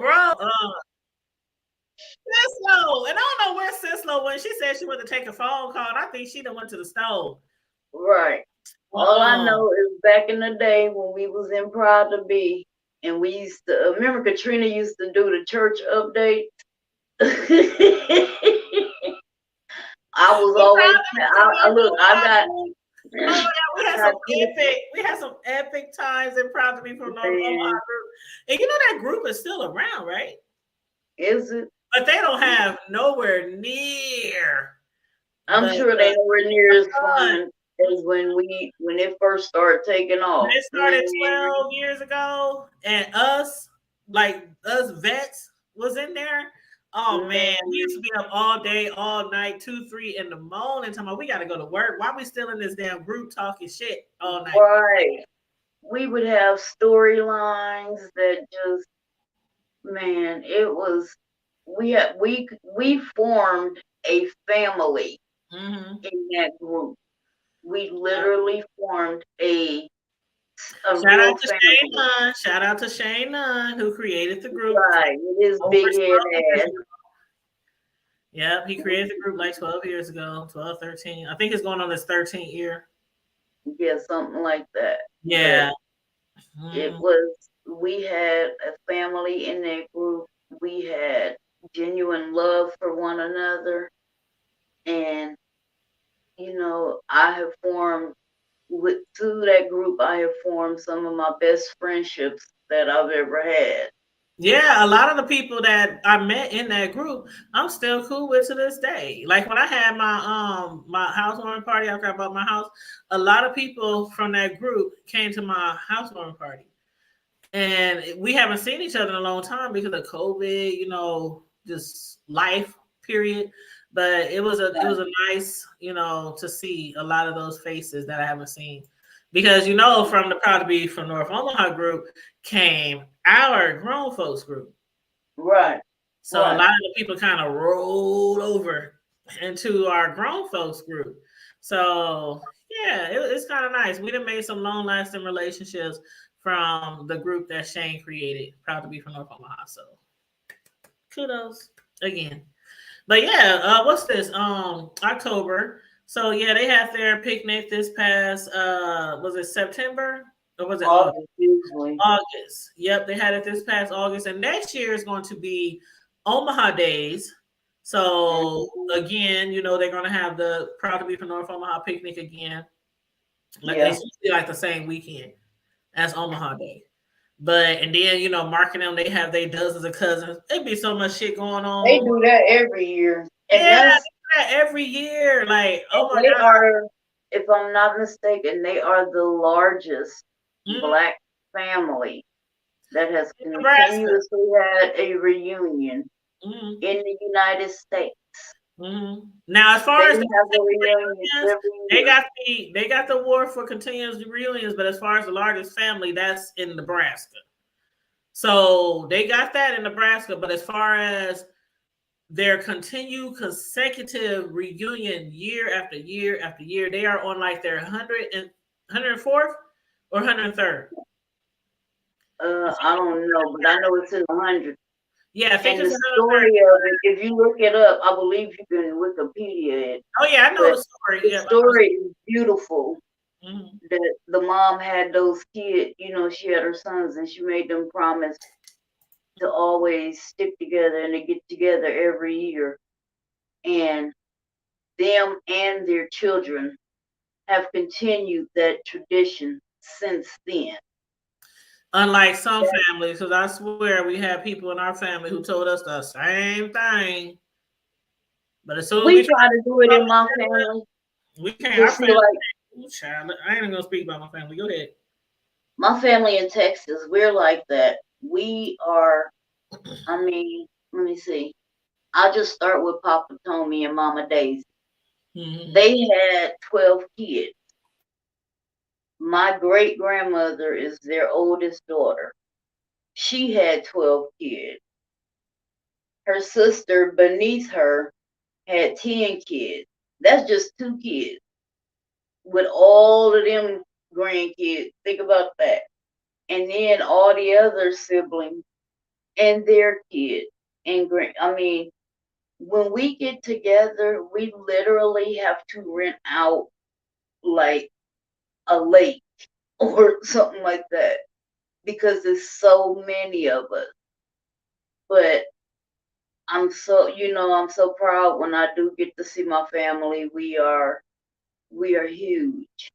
But And I I do like wish. that when families come together, but even still, for a family to come together on their level every year, Yeah, it yeah. be thousands of them here every single year in Omaha, and it be from Friday. Well, no, it starts like Thursday and Friday, and it goes through Sunday.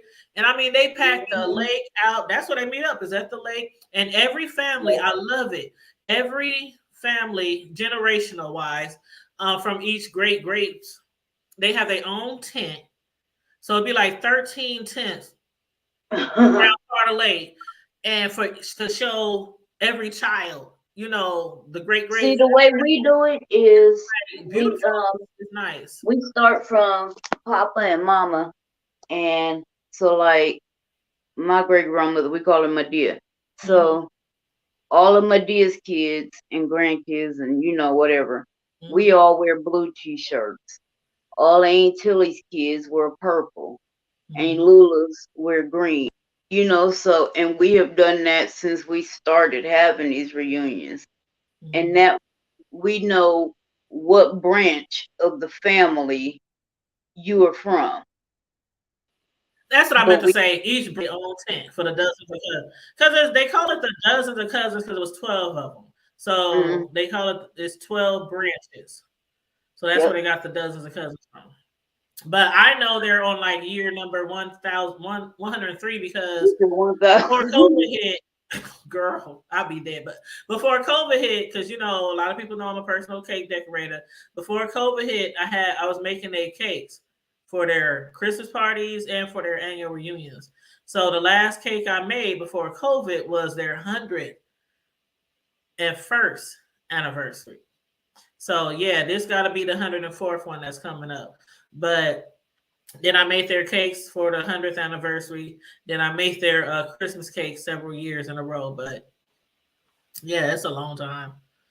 Shout out to them because, like I said, a lot of families, some families, they do that. And I'm not saying families can't get together for your reunions, but for 104 years straight, and everybody comes from all over, and the ones who moved away, they come right back here to Omaha.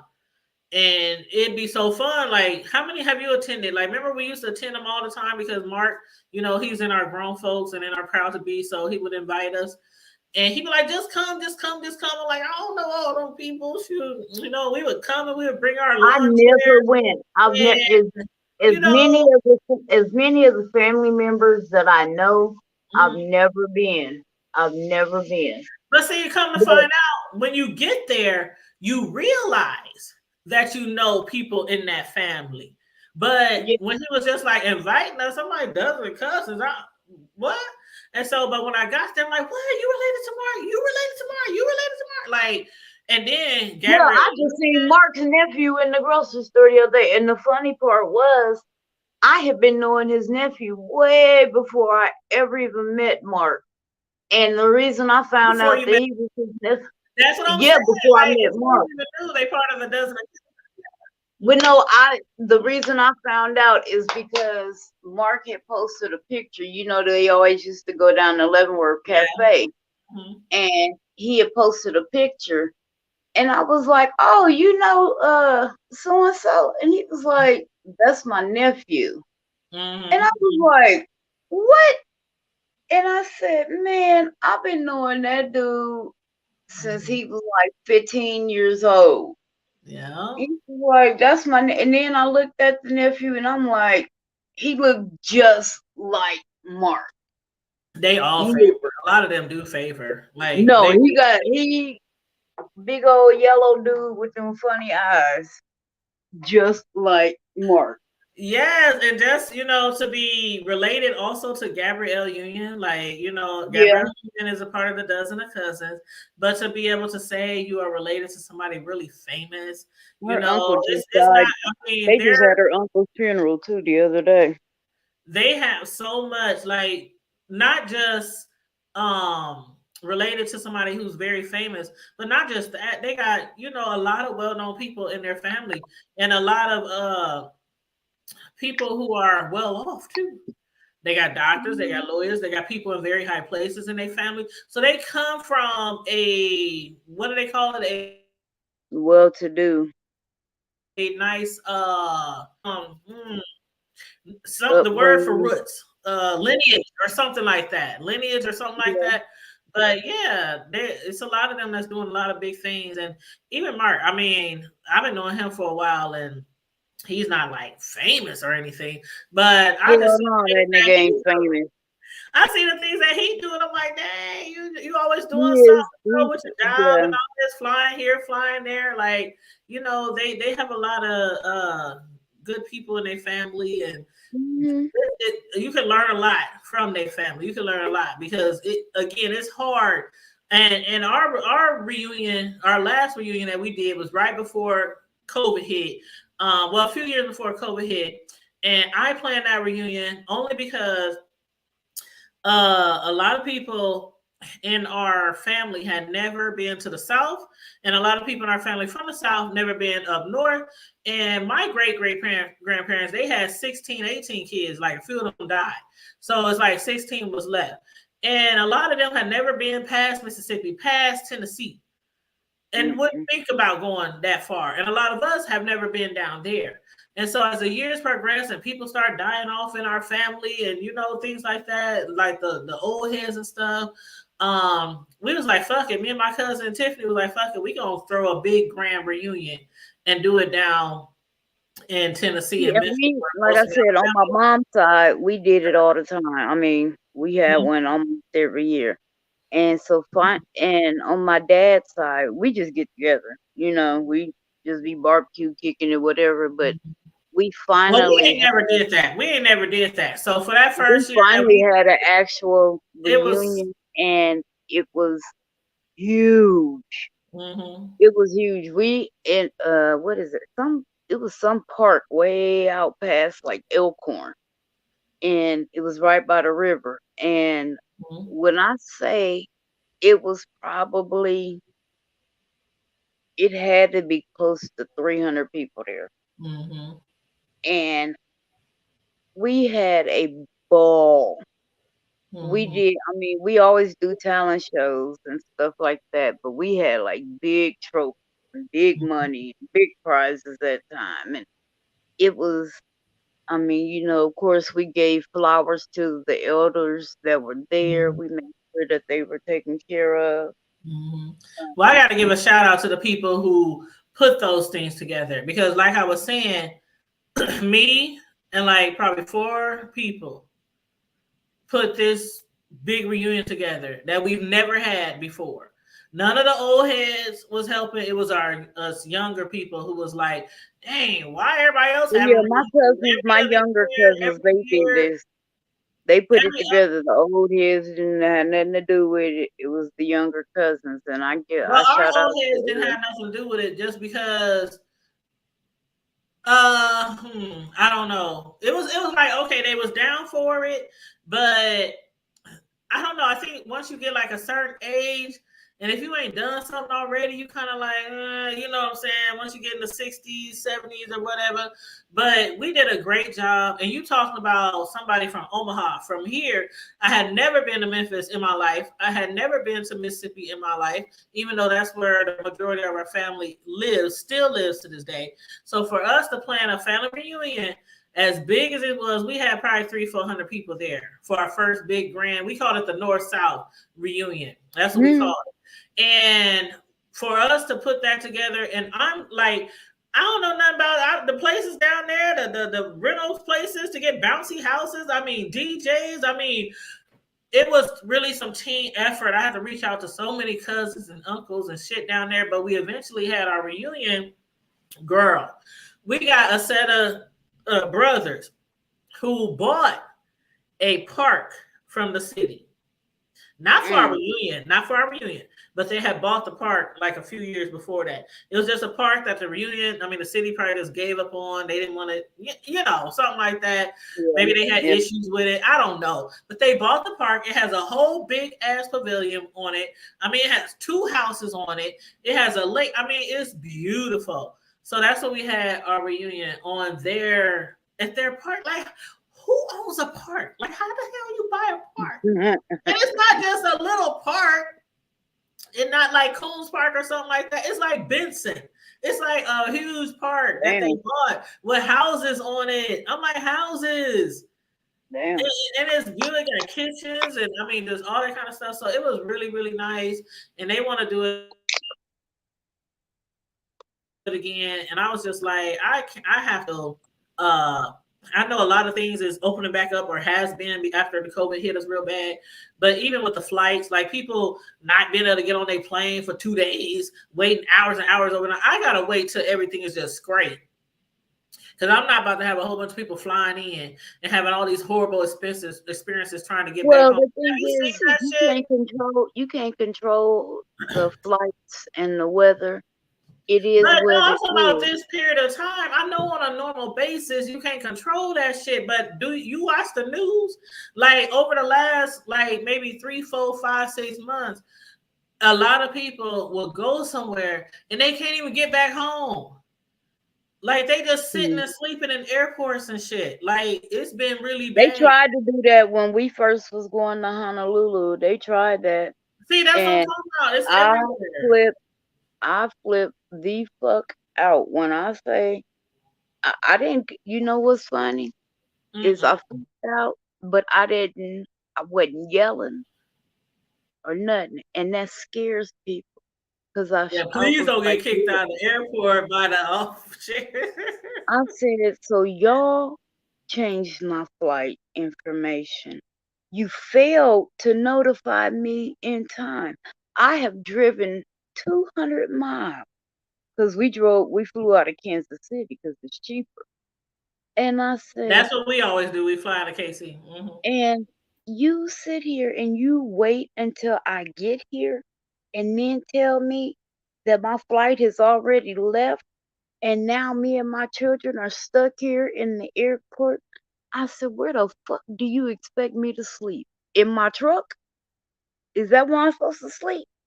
Because I don't have that money to sleep in the hotel. That wasn't part of my And they budget. want to reimburse you. That's what they want to do. Reimburse you. But the lady, that was the lady at, no, that was the dude at Priceline I was going off because I give her all credit. The Oh, lady okay. that was working behind the counter, she was cool than a motherfucker. She was working and they So gave you us go through those company. companies that offer you like deals. You don't just buy from the airport the ticket. Yeah, I go through them companies. Okay, okay. And usually I don't go through Priceline. I usually go through Expedia. I've been using Expedia for about 10 years now. Yeah, I don't use none of those And companies because it's hard sometimes to get your money or reach somebody or something when you're in a bind. not when Expedia has usually done right by me, but the thing was Priceline had cheaper tickets for us to hmm fly to Honolulu. hmm So it was like, okay, I'll use them. Never, ever again. Cause like I said, he told me, well, there's nothing I can do. There's nothing. What the fuck And you that's mean? what There's some of nothing those you that's can what some of do? those companies do that you go through for those.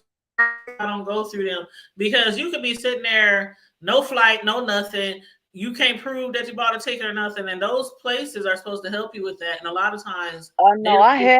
I had my proof that I had my tickets. I had my confirmation numbers. I had receipts. Don't fuck with me. I'm not new to this. And I'm the true to lady was this, bitch. okay. I didn't want to go there, but I'm glad you didn't. You but the say lady it to a behind better the day. desk, she hell, she gave us three options. She was like, okay, y'all can have how many rooms you need. I said, oh, I need 2 rooms. She said, okay, pick which hotel you want to stay in for the night. I was like, what? She said, yeah, we're giving you a complimentary since, they're acting like they can't help you and they didn't notify you of your flight change in time. I was like, thank you. So, usually by airports, there's hotels, and Kansas City got a million of them. So we found one. We found a nice, decent hotel. We had food delivered to the room, and we had the hotel wake us up in the morning on time, and then I left the truck with the mister because he lives there, so why pay airport parking fees when he can park it at his fucking house for free? So he had taken the truck, and we just used the shuttle from the hotel to the airport the next day, and that in the hell, I was kind of happy we didn't get that first flight because we would have had like 2 or 3 layovers. Whereas this flight, it took us from KC to Chicago, and literally from Chicago all the way to Honolulu. We had no more stops after we got on in Chicago. Although that was a That's what's 9.5 hour flight. That's a long flight. I can't do it. Mm-mm. It was a I'm very scared long to flight. fly an hour away. I'm scared to fly 2 hours away. But over all that water and all them hours, I can't do it. I will never see That's like why you take Xanax. Xanax. What they gotta do with the ship fall in the water? What does Xanax gonna do? Ain't hey, if whether you high or not, ain't nothing you can do. So But I'm just saying, if, I'm if already you, terrified to fly an hour or two. 9 that's hours, why ain't you nothing take but the Xanax Xanax in to the help you world. calm down. Do I gotta take it It every helps you 30 calm minutes? down. Do I gotta take it 2 No, days to call you in the morning? Or will it, I mean, girl, does it look, last for I'm gonna 24 tell hours? you now. I'm gonna tell you now. You take 2 of them, you good. You So are am I gonna good. sleep? Because that's one thing Yep, that that's a problem I have on the plane. People be you like, gonna "Oh, sleep. just go to sleep. Just put on your headphones. Just I Why do can't." you have a problem with that? What's No, girl. Let me tell you, don't ever take a trip with me on a plane. I'm telling you now, because I'm the one that's sitting up there like this, back and forth. Every little noise. What was that? What was that? Did you hear that? Wake up! Wake up! Wake up! How y'all mm-mm, sleeping? Y'all don't feel that? I mean, I'm that person. Like I hell cannot no. sleep. People be around me snoring and I would put food at the mouth. Xanax in your drink and you would be No, out. you better do me like Bill Cosby did to them white girls. I'm telling you, I just can't. I cannot sleep. And I try when I get on the planes, and I try, and I be so, and then my heart be just, my heart rate. Hell, I on mean, the way back, it's bad. I really wanted to punch the lady next to me. I wanted to take a syringe and shoot her with a air embolism, something. Cause this bitch was getting on my last What did she motherfucking do? nerve. We first got on and she talking and she wanna talk and this and that. So I talked to her for a second. And then I put my earbuds in. She tapping me. Oh, excuse me. I need to go to the bathroom. Mm-hmm. They're coming with the drink carts and I want to come back before. Bitch, I don't care. Just go. Mm-hmm. So she comes back and then she gets her drinks. I'm like, okay. Well, how Now, many like times I does a said, drink car come around on a 9.5 hour ride? they come around 2 or 3 times. So not And like every hour the on the food was hour. nasty. I Mm-mm. don't fuck the food. Just give me peanuts. I'll bring my own peanuts. I'm talking about the liquor because I'm gonna need a shot like Oh, every yeah, you can hour. order liquor. That ain't nothing. Hell, you can order Okay, because liquor. I'm like, You can, I mean, they come through with the cart, but then if you need another one, you can order it from your seat. So, that's why I don't know. People be flying to Hong Kong and England, and but I just can't do those long trips. look, this bitch was sitting there telling you I'm not playing. So she done already tapped me to get up and go to the bathroom. Then she taps me to come back. Then she wanna sit and show pictures on her phone. Bitch, I don't care about you or nobody in the motherfucking pictures. I've been traveling for 12 hours at this Oh, point. I I don't give a fuck. So oh, you I said put you my don't care about liquor. nobody in no damn pictures. I don't care if it's your No, grandbaby. not a single one of them motherfuckers. And so I'm like, okay. I literally lean my head on the seat in front of me and go to sleep. Now I'm asleep. This bitch taps me and tells me, oh, well, you're leaning on the seat in front of you. You can lay your head on my shoulder if you want. Lady, I don't want to. Hold up, Karma No. Diva. So what you trying to tell us? And she said, "Lay your head on my pillow Better. I mean, and just just about relax, that. relax, Pretty much. That's what it 'cause boiled down it to. was made for." I was like, no, I'm good. Thank you. She was like, oh, well, here, let's straighten your lady. Leave me alone. You just don't know. I'm already Lay irritated. your head I'm on on my this fucking pillow. flight. Cause see, on the way back, we were literally traveling for 19 hours.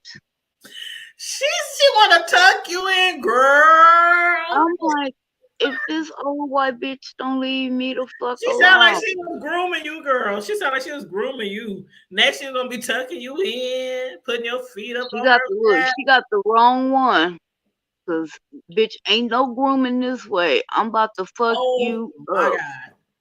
Then she wanted to tell me, oh, your phone, that's a nice big picture you got there. Look, bitch, it is a cricket.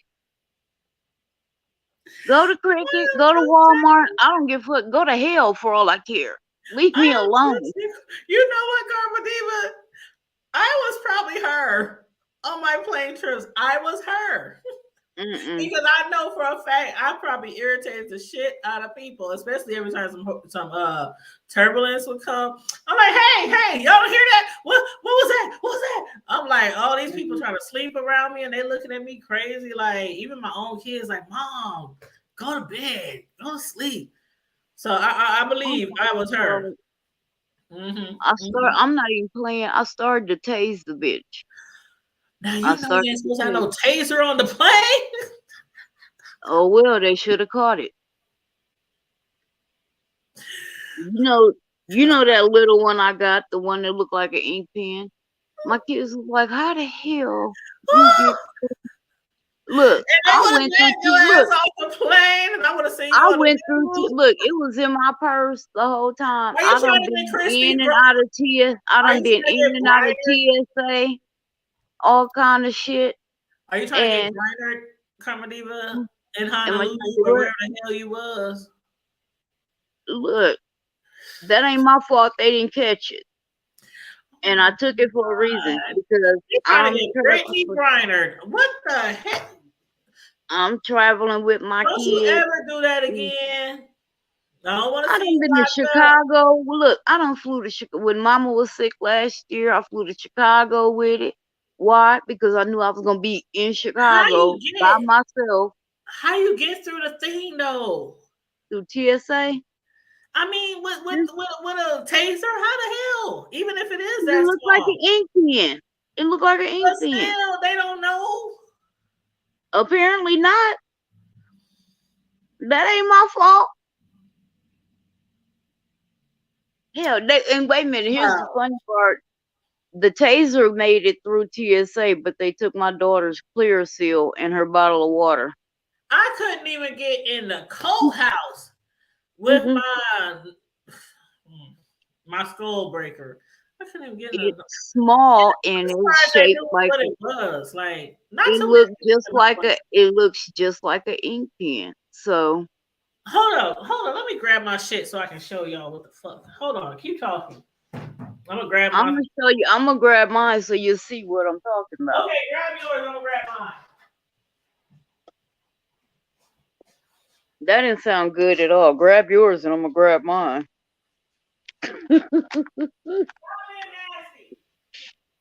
Paul Allen, yeah. See, I'm not sure who you are, but they are. Everybody here know I'm not rap tight. And I was Diva. You know what we grabbing? I ain't trying to grab that kind of stuff. Okay, and I was traveling with my babies, and I knew we was gonna have to be in LA for a while too. And I could go into the courthouse because of this. I done been in the courthouse with it too. And they let me go with this though. See, this looks like a key, but it's more than just a key. So I was able to get in the courthouse with this knife. But I've been able to get in the courthouse with knives before. They stopped me with my skull cracker. I was surprised they even knew what it was because I had put my gun in the car. I've had those flat razor blades, the kind like like somebody who does like floor tiles and stuff. I had the flat one, and I ain't got that.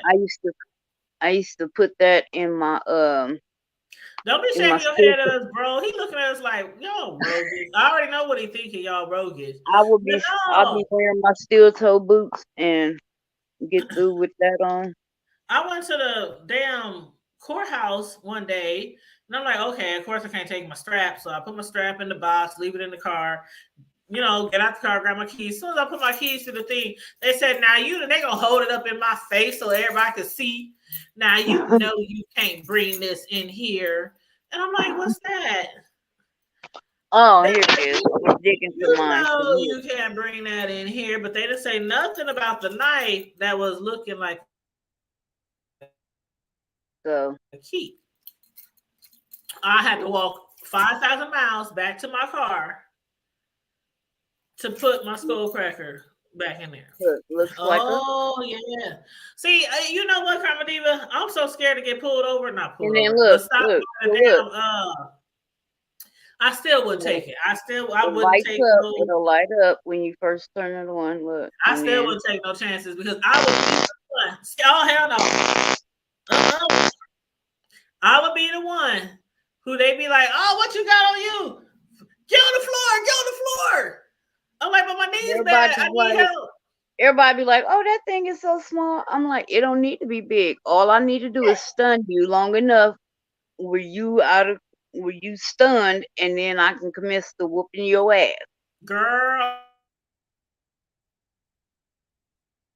I'm telling you, I don't want to get caught up with any type of apparatuses that you ain't supposed to have. So I would just not even take it because I don't want to even get caught because I don't want to go to jail. I don't want to be Brittany Griner trying to explain, oh, I forgot I had it. I didn't know I had it. Like, oh, it was medically prescribed. I don't want to. I don't want to lie. I don't want to go through that. I took it. Period. Bro, that's your sis. That's your sis. Now, I don't know what happened to Sis though, but she had to jump off. But welcome to the show, bro. I want y'all to see this story that I wanted Sis to see as well, but she said she had an emergency, so family because she had to jump off the show. But I don't know if y'all heard about the two dads that got arrested for shooting at each other. They had road rage and they were shooting at each other and they shot each other's kids that was in the car. No. Did y'all hear about that? Okay, well let me pull this story up. Let me pull this story up so y'all can check it out.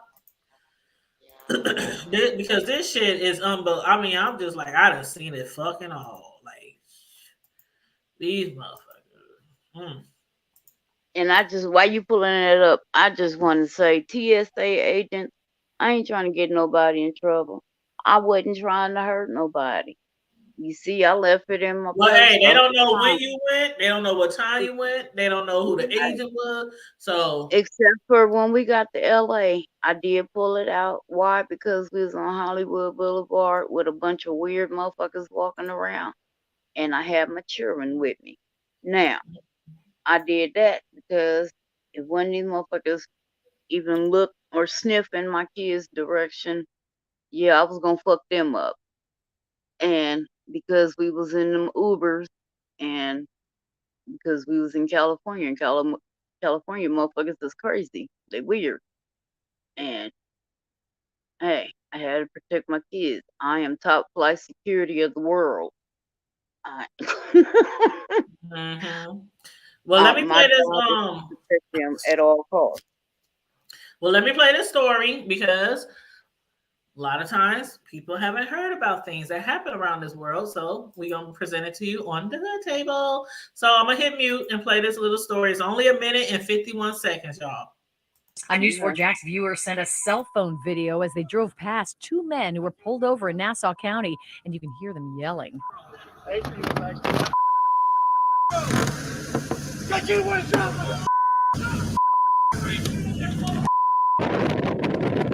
You can see several people standing outside multiple vehicles after two girls were shot. The Nassau County Sheriff's Office also released dashboard camera video recorded after the shooting. I'm the one that called.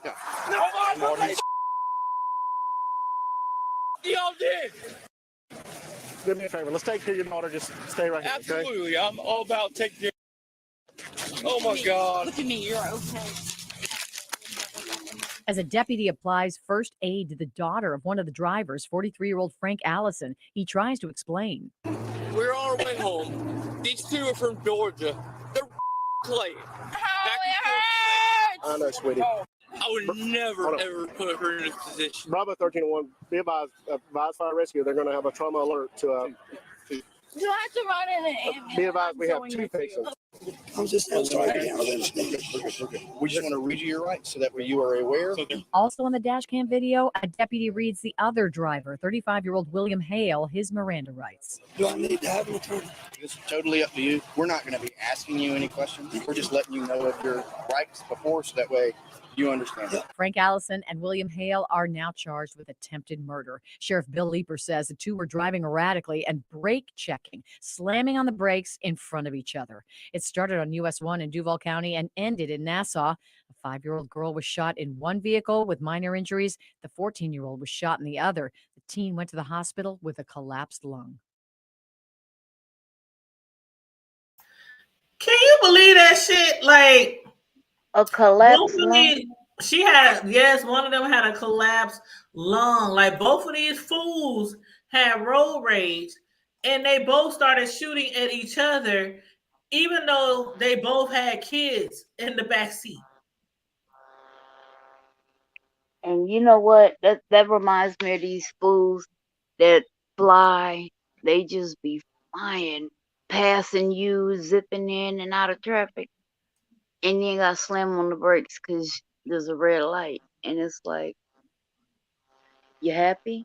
You went nowhere fast. Nowhere fast. They be speeding to get around you, and then y'all both get to the next light at the same time because traffic ain't really going nowhere. But I done had experiences where people have brake checked me. Like, I don't know why. It ain't like I did something, but they just want to play with you and they brake check you.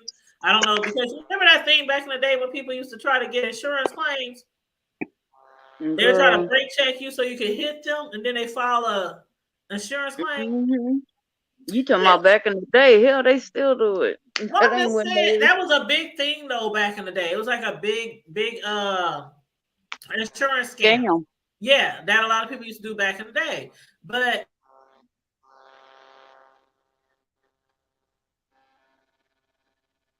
where the volume go? Or is that my phone? Tanya, you're muted. Oh, I'm sorry. I'm like, fuck that. You like when people be brake checking you, like if you hit them and they try to say you liable, then you got to go back and forth, trying to prove what they really did. And that's why you should always have a camera in your car. Yeah, they don't even cost that much. They don't even cost that much. You can put them onto your rear view mirror thing or window. And you know the class, what do you call that thing? It just stick on there, the suction cup or whatever. You can put it on your window and record everything. They even got the 360 ones. Like a lot of people who do Uber, they have the 360 cam. So, or is it I think it's called 180 cam, and it like records what's in your car and also what's outside of your car for your safety. So I think everybody should have a dash cam in their car for situations like that. But they two cameras and one points to the front and the other one you put it on the back. And so that on the back. And they lucky. They are so lucky. Like the little girl, the 5-year-old, she got shot in the leg. And they were 9 and 14. They said 9 and 14. Yeah, the youngest girl, she got shot in the leg. And then the actually they said she was 5. They said she was 5. I'm reading the article now. So it might have, I don't know if it sounded like 9, but in the article it says she was 5. But I don't know, 5 or 9, it don't matter. But she was shot in the leg, and then the other one suffered from a collapsed lung. That's crazy. All of that, and what did you get? Just trying to cut each other off. Yeah, trying to cut each other off, brake checking each other, trying to, what do you call it, Karma Diva? You said it in the last story where everybody's like, they trying to be like, have the biggest balls or trying to, you said something that was something like that. But, you know, they trying to see who got the bigger, I don't know. I don't know exactly what that phrase is called. but you know what I'm talking about. Like Well, they right trying to. now it sounds like they was They having both a pissing. men. They both men. They just trying to see, who. They having a pissing contest. That's what you call. That's what you said. A pissing contest. Thank you. Thank you. That's what they were doing, having a pissing contest by trying to cut each other off and brake checking each other. They was flipping each other off, giving each other the middle finger. One of them threw a plastic water bottle at the other one, and then one of them grabbed a 45. And it's like, okay, so y'all driving and you mad and this and that. So what? Go on past that person and keep moving. I just read a story last night or this morning where this white dude, this black pastor, they was having road rage and going back and forth with each other, and the pastor pulled over, and I can't remember why he pulled over, but he pulled over. White dude pulls over, comes over, pow, shoots the pastor in the head and walks off. This man was a pastor at a church. He left behind a wife, 4 kids, and 2 kids and 10 grandkids. Now you did all of that. You took And I this said, man. no. You took this man's life, and for what? Now you ain't gonna be able to drive no fucking where. Mm-mm. Mm-mm. His family But will the lose fact that one. they had kids in the car, bro, they had kids in the car, and they said, I'm reading another story, and they did say the girl was 5, and they said she got shot in the leg, and then the other 14-year-old, she got a collapsed lung, and they said, oh my God, that is just like, what if they would have murdered each other kids, like all because y'all having a pissing contest? That's commonly we call a pissing contest. That's crazy. So a 5-year-old caught a slug in the leg. Yes, a 5-year-old caught a slug in the leg. A 14-year-old got a collapsed lung. Because you got and neither one of them was hurt. Neither one of them was hurt. Right. That's just like I say about these people that drive all crazy and do all that shit. I tell my kids all the time, I said, these are the ones. I said, they cause accidents, but they never get in them.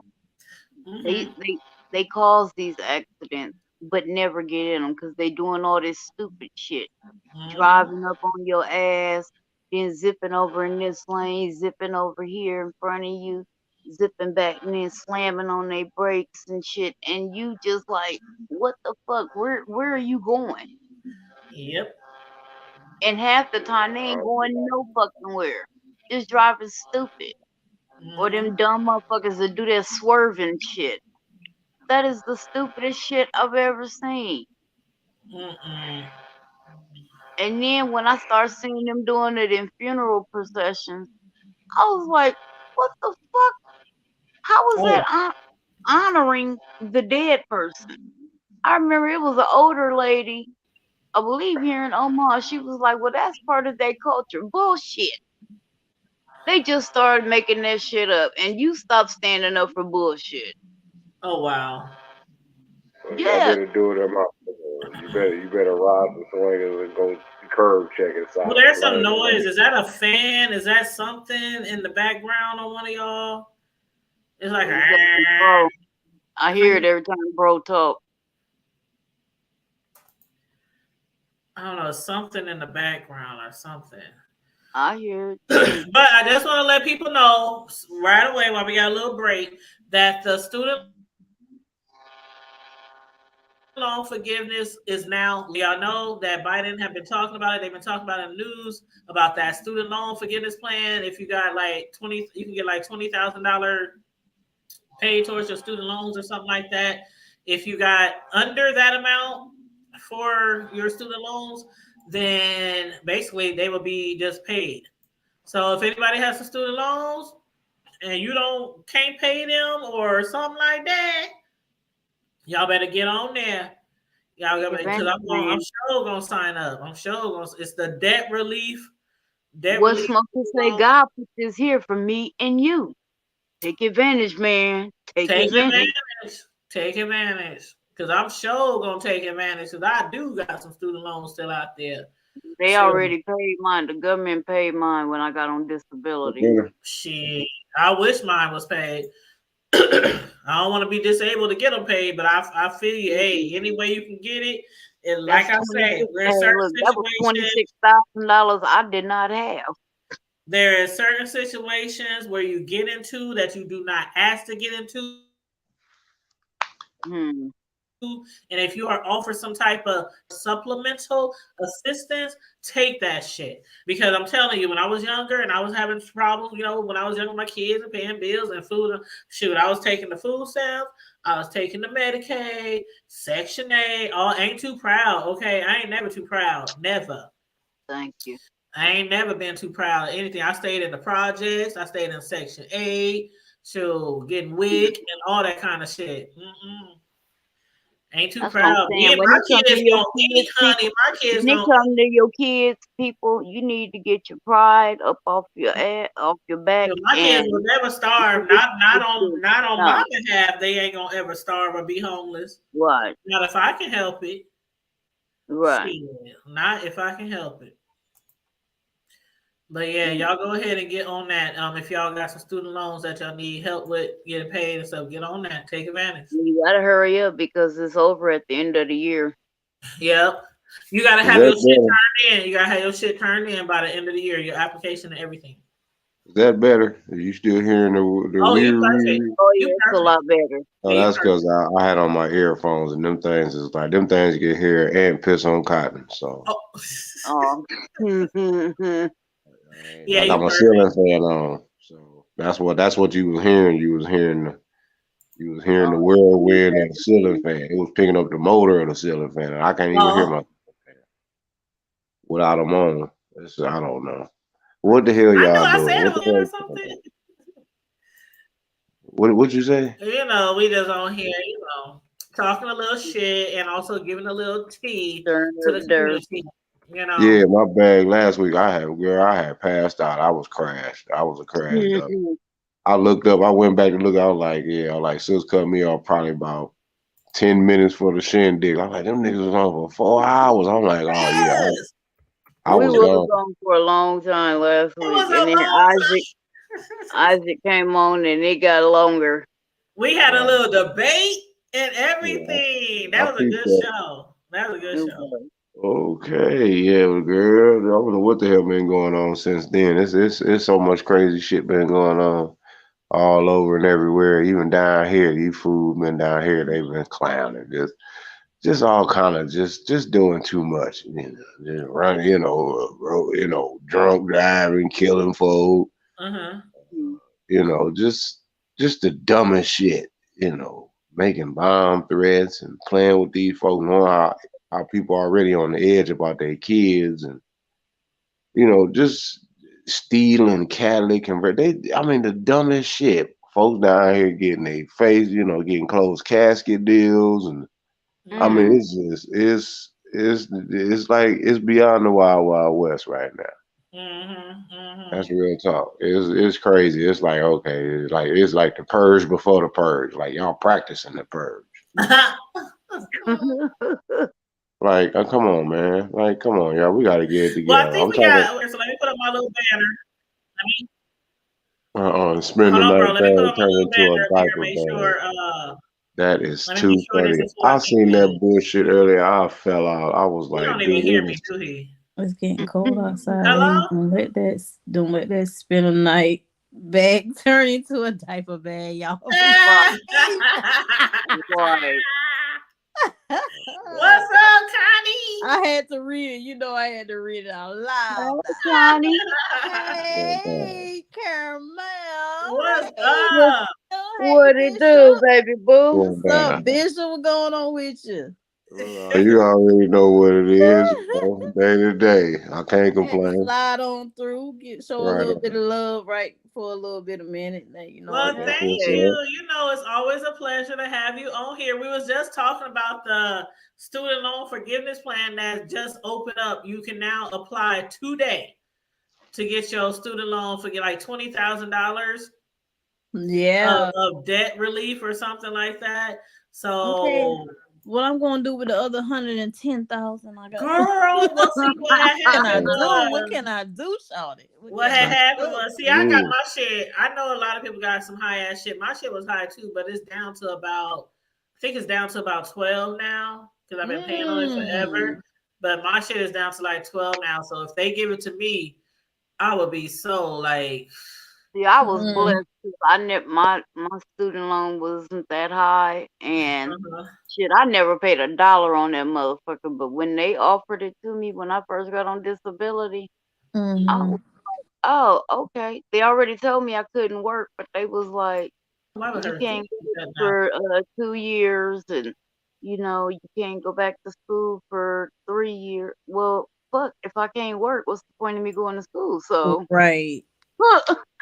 I'm not gonna be doing that. So yeah, I'll take this plan here where I have to just sit at home. Okay. Yeah. And see, my part of my problem is I was in default for like 6 years. And it really, like, I accrued a lot of interest. It was just a whole big, so it was partly my fault, but the loan itself, it was a big loan. It was like too much. Like that Fannie Mae, See, I never did Fannie Mae, not but Fannie I Mae, did not Sally Fannie Mae. Mae. It was Sally Mae, not Fannie Mae. I'm saying That Fannie Mae. bitch. It was Sally Mae. Yeah, that's And Sally Mae. That it girl. turned into something else. Her real name should be Karma. That what it should be, because that's exactly what you're gonna get whenever you sign up for Sally Mae. That interest was crazy. Yeah. Yeah. I think my interest was like 18% or some shit. Yeah, it was totally, like, mine was at 21 at one point. Yeah. Yeah. Well, I guess they open it up, but it's saying here, because when you click on it, because I'm looking at it now, when you click on it and it says apply now, it says the application will be available on and off between now and December 2023. So you literally got like a year to do this shit, right? And it says if you try and it's not available, yeah, they said the application will be available between now and then, next December. And if you try and it's not available, try again later or wait until the application is available to all borrowers. Don't worry if you don't get a chance to apply right now. There's no advantage to applying before the full launch. So it's not a full launch right now. So I think what's happening now is you can click the apply button. But when I click the apply button, it doesn't take you to the application. So remember when they had this shit, something like this before, and the system kept crashing? So I think they only allowing so many people at a time to apply. Because when you click apply now, it just tells you if you're trying and it's not available, try again later. But you got till next year. And this is not the full launch. So people don't panic if you don't get to apply right now. So don't panic. You got till December 2023. We got to start panicking. Child. Like we did with the toilet, like we did with the toilet paper. Like we did with the toilet paper and the alcohol. I've been there, the toilet paper and the alcohol. I was like, why the fuck? Why people was out there getting tissue and toilet paper. I was up there stocking up on liquor and Cheetos and cornflakes and like I need some grub. We need snacks. I was telling my sons, you go to this store and get the paper towels. You go here and get tissue. I'm gonna go to Walmart and get us some snacks and liquor. Shit. I mean, people buying up toilet paper and tissue like crazy. You gotta be able to keep your ass clean and some food in your stomach. I don't give a damn what the hell going on. And some water. If you ain't got no clean water, me and Mama would go, and we be in line behind each other and had the kids in between us. And that's how we stocked up. And then every month we would always, just go get some more. More. And shit, I had so much. That's what I did in my garage. I need to start doing that again. Yeah. That's what I did. And whenever I got to a place where I knew they had some, I would hit people. I always made a post on Facebook saying, they got tissue down in here at the dollar store on such and such street. It was crazy. Mm-hmm. It was a crazy time. And then my brother he was in Virginia at that time.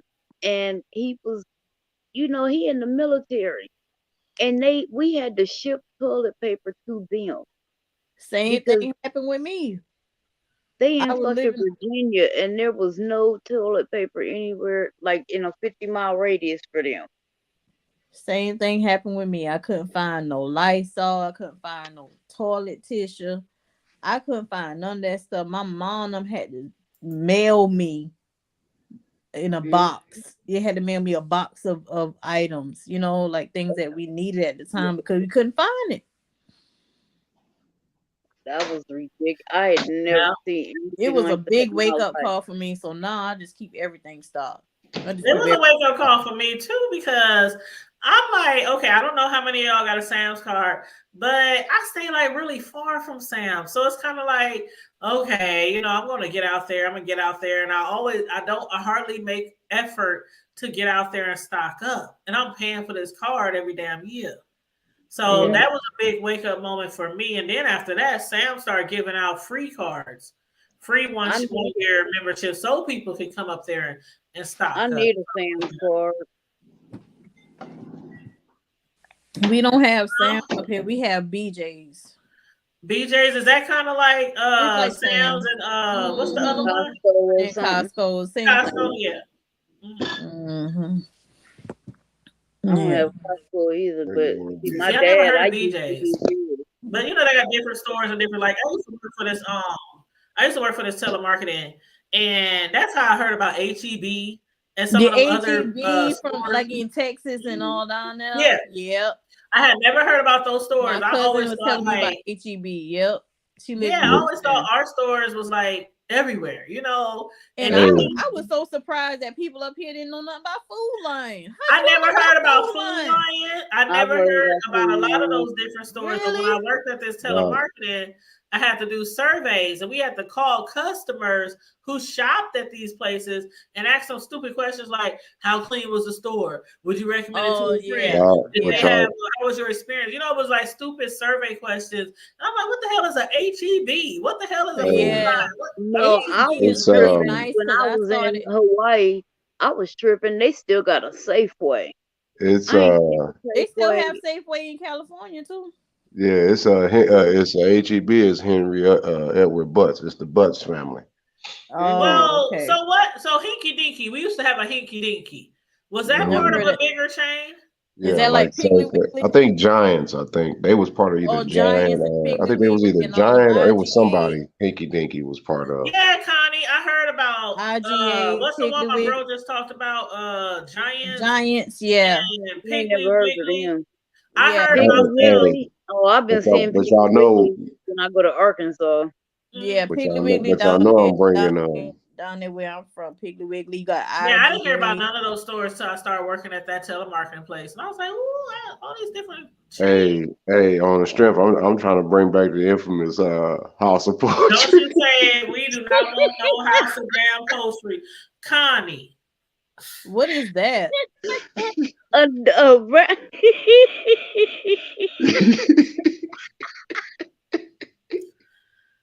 They still got the buckets in the aisle for the leaks in the roof. They got the buckets down the aisle. When I say, have you ever been? Okay, let me ask y'all this: have y'all ever been into a nursing home that smells so rancid? Just rancid. It smelled better than the House of Poetry. I know you got dang online. Look, when you walk in the store, you can smell the old meat. If you can smell it before you got in the store, what are you talking about? I don't know what it was. I don't know what it was. If it was old meat or blood. It was the blood. It was the blood. And it them was the down. sewage, man. That man. That old Jewish man didn't give a damn. It was money.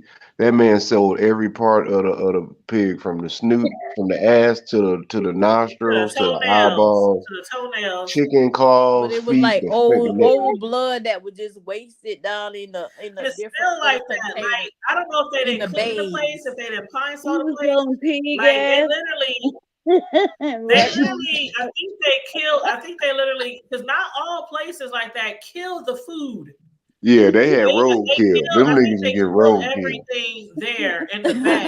And for some reason, it just smelled like death in there. And y'all Yeah. kept going there too. I bet No, y'all Yep. I kept didn't going show there. there. But It was there my was a grandma. neighborhood Cause you My know what? store, grandma They and my mom and would they drag had us there. look, they had deals on meat that you could not basically. be the meat bundles, man.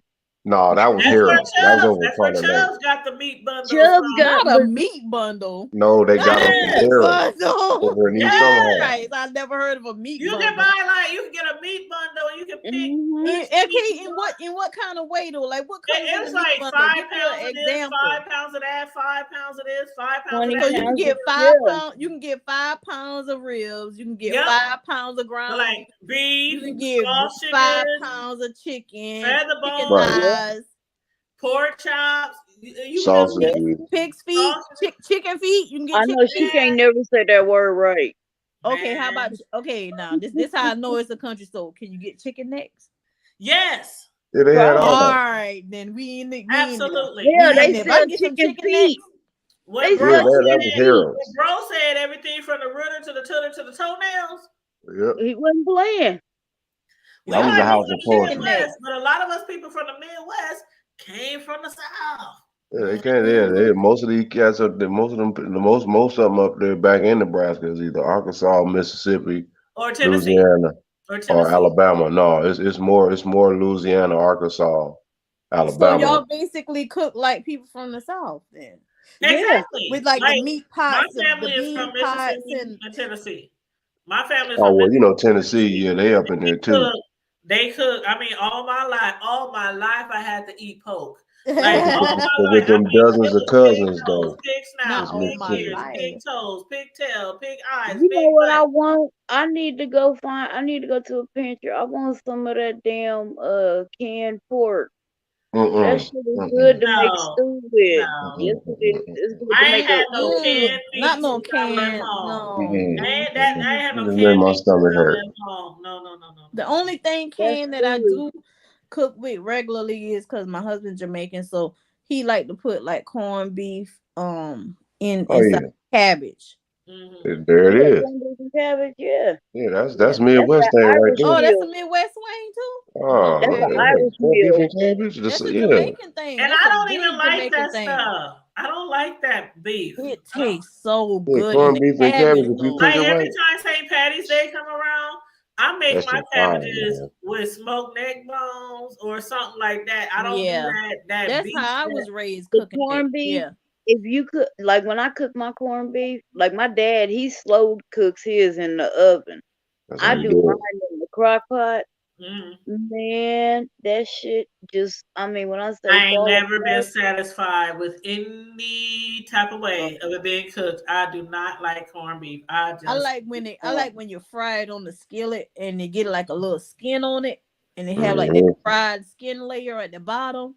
I can't do Scrape it. it off and eat it with some grits, man. Oh man, that thing tastes so good. We got them little potatoes. I can't give it. Now, Carmen D, when you cook some and see if I like it, I'll try yours. I cook some. Yeah. But no, I would throw some smoked neck. I don't know. I'm a smoked neck bone girl. I'll throw smoked She neck bones, want some some neck greens, bone. some pinto beans, some That's what cabbages. you get good neck. I throw some girl. Like, Childish. You is so childish. You is stupid childish for that. smoked neck That's bones. so You didn't hear me. I heard her. That's That's why I went so like this. retarded. I heard you. I am so You know what I've been doing recently, y'all? It's gonna sound real cray cray. Uh-oh. You know how you get the pigtails, right?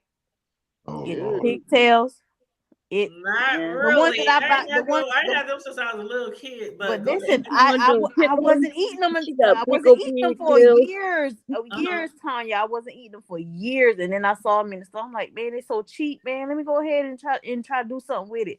So at first, I was putting it in my 15 bean soup, but I was like, you know what? Let me try something different with it. Guess what I did? What? Boil that salt out that sucker, and season after I boil it down, right? Get all the salt out of it. Season it down to your taste, and put barbecue sauce. Cut it up in pieces, because each tail you can cut each tail like in 3 pieces. How many tails Barbecue.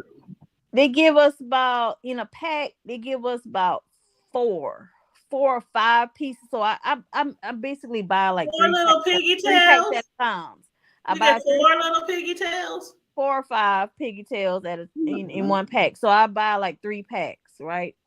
I'm good. After I boil them, no, wait a minute, Carmen. No, I'm about to come visit Connie. See, I chop it up. I chop it up. I season it to my taste, and then I put barbecue sauce on it and put it in the oven and let it roast with some butter. Wow, I ain't never And that heard mug tastes so. You gotta let it roast really good. Now, you have a Jamaican husband. So No. Jamaicans, they do eat a lot of different things though, but I thought they weren't too big This on was pork. my idea. No, they love pork. They love Really? pork. Oh, So, yes, ma'am. that's only if they're Muslim, right? That's only if they're Muslim. I never met a Jamaican Muslim yet, but Okay. Maybe I'm getting my cultures confused. Yeah, it might be a little confused. Jamaicans eat almost everything, like every part of the animal. Like Bishop said, from the rooter to Really? So what's like his favorite meal? Is it a Jamaican dish or is it an American dish? Jamaican curry chicken. Or curry. See, I like curry chicken, but Little sometimes rice and peas. curry shrimp. Actually, his favorite is escabeche. Sometimes it be too hot, and I can't eat it. Escabeche is a fish, like red snapper, and they cook it on top of the stove in a skillet, and they cook it, the whole fish. They cook the whole red snapper, and they put like all the seasonings on it, like the bell pepper, the onion, the carrots. So they put all that on top. They of the put fish. all that in the skillet. Yes, and wow. they season it to taste, and they add a little bit of ketchup. Oh, yes, I'm telling you, girl, I would like that too. Ketchup and put no ketchup on my darn food, man. So no Red Devil, no Louisiana, no Red Devil. Child, they don't know what they know about Louisiana and Jamaica. I'm just saying that. Girl, You gotta have the R&B girl, that escabeche is so good. So your husband don't know about Red Devil? No, he don't know nothing about like they have their own pepper sauce. They call it pepper sauce. Really? So do you have to order a lot of stuff? Like to suit his taste, or do y'all have like a lot of Jamaican stores or a lot of we have Jamaican Caribbean stores? But a lot of them is so expensive because they have to ship things from over there. So what we do is we just get our family from his family from over there. They just fill barrels up and they send them. And then we get barrels and we send stuff off back to them. Stuff from over here. That's how we do. Barrels. That's how you supposed to do that. Big ass barrels, blue barrels. Yeah, barrels. Yeah. Well, that's how my bestie in Florida. There's a lot of things up here in Nebraska that they don't have down there since she moved to Florida. So she had people send her like care packages all the time, so she can have like a taste. Getting no feather bones down there. They need some feather bones. Yeah, girl, don't too many people know about no damn feather bones. Connie, do y'all know about feather bones? It's a Midwest thing. Feather bone? What is that? Do you know about feather bones? No, I never heard of it. What is it? Enlighten me. Girl. Where was that feather bone knowledge, Carmelita? What is it? Pork riblets. Pork riblets. They might call them pork riblets. Yeah, that's exactly what they are. They might call them pork riblets. Yeah, and it's nothing like I'm gonna tell you now. It's nothing like the ones that McDonald's sell. Nothing like that. I don't know what that is. It's like a strip of meat. It's about this. It's about this. Yeah, short ribs. We call them short ribs. No. They're not ribs though. but they about this wide and they about yay long. Oh, Like meat. that end of the about rib yay meat, long. that And they side have of the little rib meat that square don't have bones. like no big bones in it. It Yeah, got they have more like the little. gristle. They have More like the flat. gristle. They have like flat Yeah. square bones throughout the meat, but you can't Mm-hmm. eat them. Ain't no gristle on them, so you can't eat them. Oh. Yeah, No, it's you just can't eat meat. the It's like bones. riblets. You got But a I'm little meat telling on you, the you little can cook bone. them Oh, okay. Y'all call on them the feather bone. grill. You can fry them. You can cook them on the grill. You can bake them. Oh Yeah, my you God. can. Anything. You can It's do kind all of that. like You can Oh, Bubba grill in it the oh my together. Shrimp. God. And people come to Omaha and they be like, what the hell is a feather in a bone? Is that a chicken? Like, no. Yeah, that's the first thing I was gonna say with chicken bone or something. Hunty. Nah. Yeah, honey, frying them and grilling them is the two best ways. And I'm telling you, feather bones, oh God. And they are big, And you Growing can up, bake them, saute. You can do it's like I said, it's like Bubba and the Shrimp. You can and do you anything. can buy big box. growing You up, can buy we big used to box eat from them, but Walmart. Now the Walmarts down there, I don't think sell them that way down south, but the Walmarts all up through here, they sell them, and you get like a That's just $14, like down $15 box. south, in the Walmarts down south.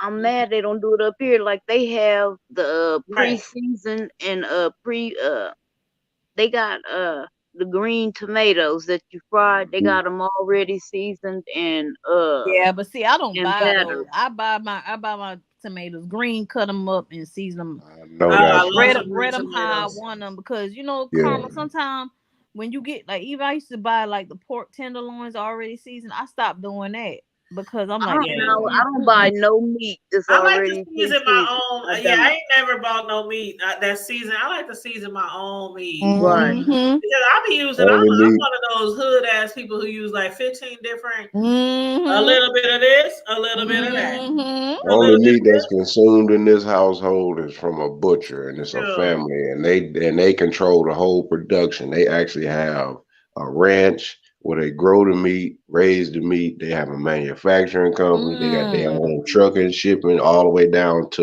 the actual Wow. store. Wow.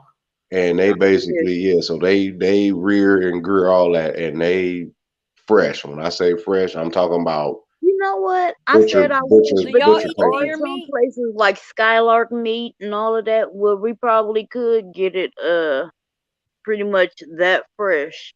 Right down here in Bryan, Texas, man. It go Do down y'all for have real. deer meat over there in Omaha?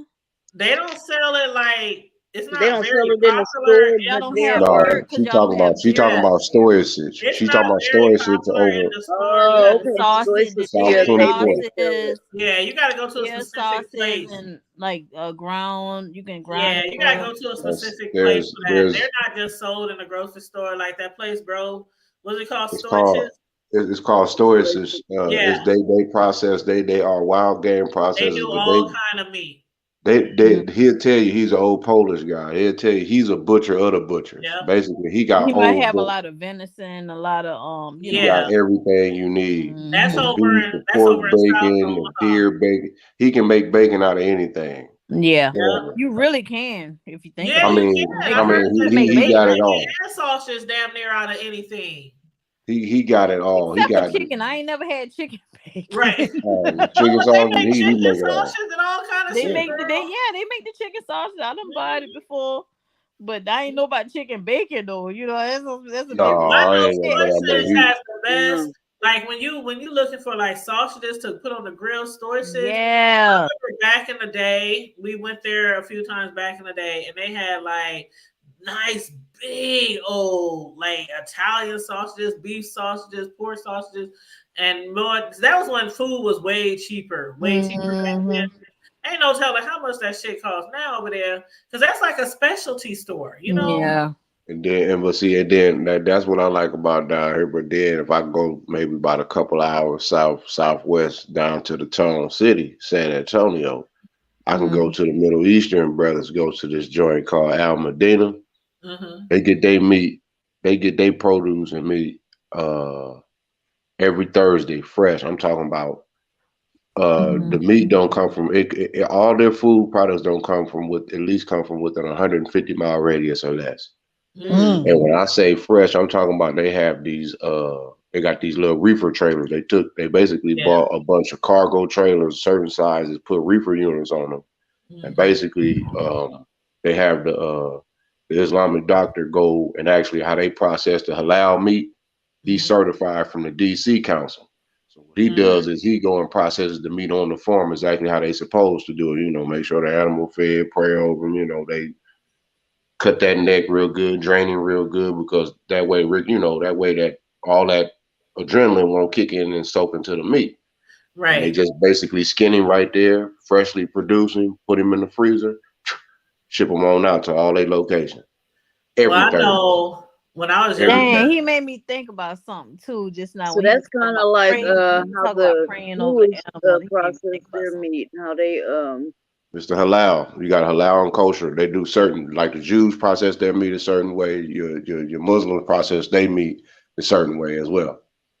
My granddaddy was AME. He used to pray over his chickens because he used to have like a whole chicken coop. He used to raise chickens, right? Well, my mama daddy, he used to raise chicken. My daddy used to raise hogs. And I got another story about that too. But my mama dad used to raise chicken, and he used to go in the chicken coop and he used to grab whatever chicken he wanted, and while the chicken is trying to fly out his hand, but he got the chicken holding on to it, and he just sitting there praying. He just praying as he walking, and then he just slice that motherfucker head off. Next thing you know, the head flopping on one side of the yard, the body running off somewhere else, and the next thing you know, he was praying though because look, we got the big ass basin, the big ass tubs of hot water, just ready to drop that motherfucker in, just to pluck them feathers off and shit. That little girl, hell yeah, I used to do that shit. But do you think they used to Best pray chicken I ever had? Do you think they used to pray because they really didn't like to kill? Like it's a way of living, it's a way to make money. Yeah. But do you think they just prayed because they just it was giving thanks, man. I think giving thanks, giving thanks, for the life and praying over the life, the life itself that's being, about to come to an end. I would feel like, oh my God, I'm one of those people who, even if my family probably raised me like that, I think I would be that little girl, be like, no, don't kill the chicken. Girl, I used to be so fascinated about the head flopping. That just be because the body the bird used to be running, and the bird used to be still be running around, or flopping, and the bird flop down and jumping around and oh God, this. I told y'all about my pet goat, right? Oh Lord. Yeah, you can't be doing the goats wrong, man. So look, we would go to Arkansas every year. And we be down there 2-3 weeks staying with my granny out in the country. So we go down there one year, and Granny said, "Oh, I got y'all a pet," and it was a goat. So we playing with this goat and this and that. Done made it our pet. We feeding it every day and shit. My dad helping us feed it. He get up one morning and the goat ain't there. So he driving up and down the road looking for it. He done went back up in the woods a little bit looking for it. Can't find it. So we called him Uncle Harold, but he was really our cousin, but he was the same age as my papa. Right. So anyway. So Uncle Harold was like, "What's going on? What are y'all doing? What y'all looking for? Y'all been doing shit all morning." And me and my sister crying because we like our goat is gone, our pet is gone. My uncle said, "What's that?" He said, "That goat that was tied up." We was like, "Yeah." Now my granny literally lived directly across the street from the church. She sat in her living room on her couch, and if they had the doors of the church open, she could stare all the way to the pulpit. So Harold said, "Look over there in that churchyard." Y'all, I was so traumatized. I looked over there. They had, I swear, it looked like a witch's cauldron. Big ass pot. They done sacrificed the goat. They sitting there dipping my goat to get the hair shit off. Man. What? And then they barbecued him. Oh hell. And offered me some of my damn pet. They was like, you better take some of this goat. This goat for the everybody snacking and grubbing in the community. Cause you know they lived in a little community. It was like That's 200 real people, messed up, man. That's and messed everybody up, man. related. How the hell they gonna I feed you said your that. own pet? That's what I said. I said, how you gonna give me some of my pet? That's like saying, here, have a slice of Fluffy. Oh No. man, or a little Roscoe. That's childish as hell. Damn, that's See, fucked I'm up, still man. traumatized by that. You Hey, got the some real goat. PTSD. You might need to go to the Social Security office, girl. Hey, You check off that love. the goat knew the mission. He knew he was. He had to feed. Yeah, he He had to knew feed the the mission, but community. I didn't. Even my dad was like, damn, come on, y'all. Hey, we hungry. Nah, for real, Bishop. That's real messed up. Nah, come I on know now. it is, but that ain't as worse as my oldest brother. My oldest brother So would not eat a piece of. He would not eat duck to this day. How many My people brother's got the piece 64. off of old Billy Goat Gruff? Why he won't eat no duck? Because my nana and them, the same story that Carmen Diva just said about her pet goat, his pet duck. Oh my God. But When he the went, goat Karma Diva was the goat, was it in his future? That he yeah, would Yeah, that kill was the whole point. Because they would have, like I said, it was a community, and it was like 200 people in this little community. and they ate And his goat. everybody was related to each other on one side or the other. They said. And they ate his goat. Was And there a special occasion? nah, it was everybody a homecoming. It was Christmas. They call it a home instead of a family reunion. They call it a homecoming.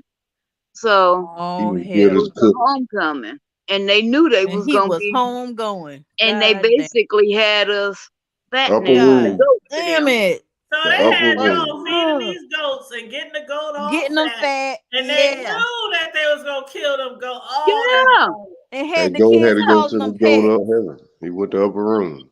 And had the kids calling them pets, Tanya. You went in the toilet room, you mean? Right. Oh We my still, God. I would have been Man. so traumatized. I would have been so traumatized. I was. Did you and still name am. did you name them? Did you give them a name? I don't even remember. His name was Billy Goat Gruff.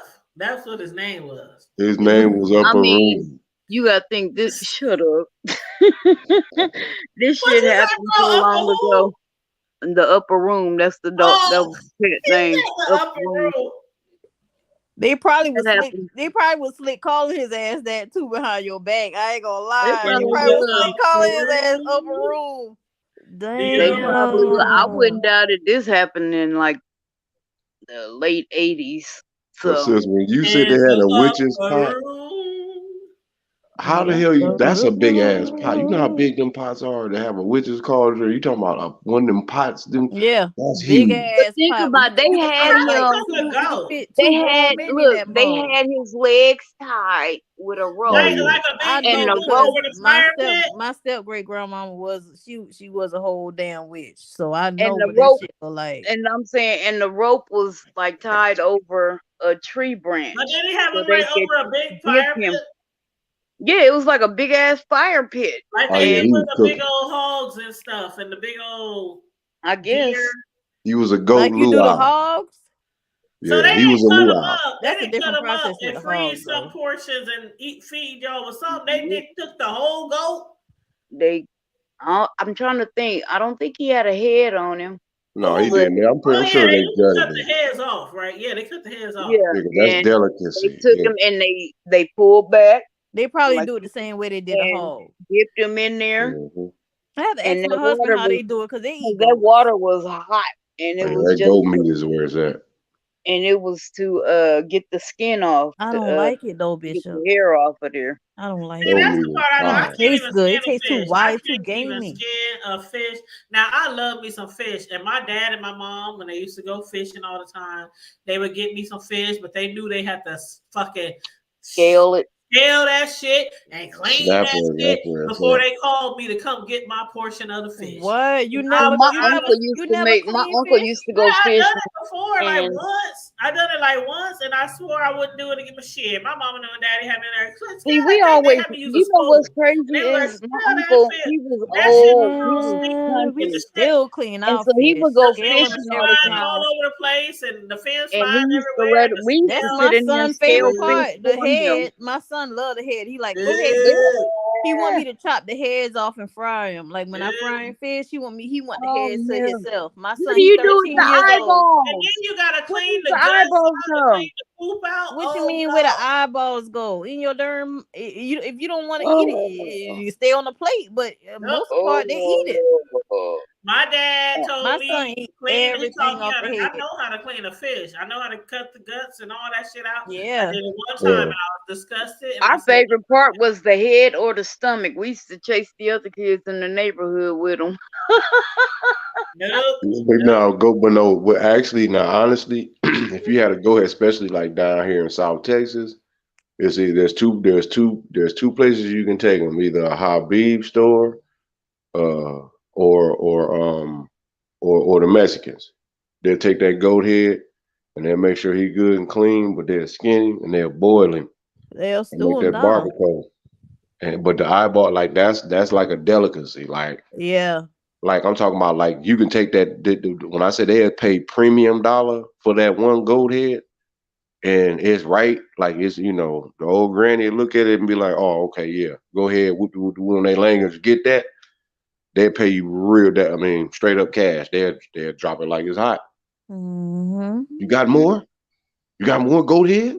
Like, Mm-hmm. nah, bro, I ain't got no more heads off no goat. But if you need something, it go down like that. That's a deli, yeah.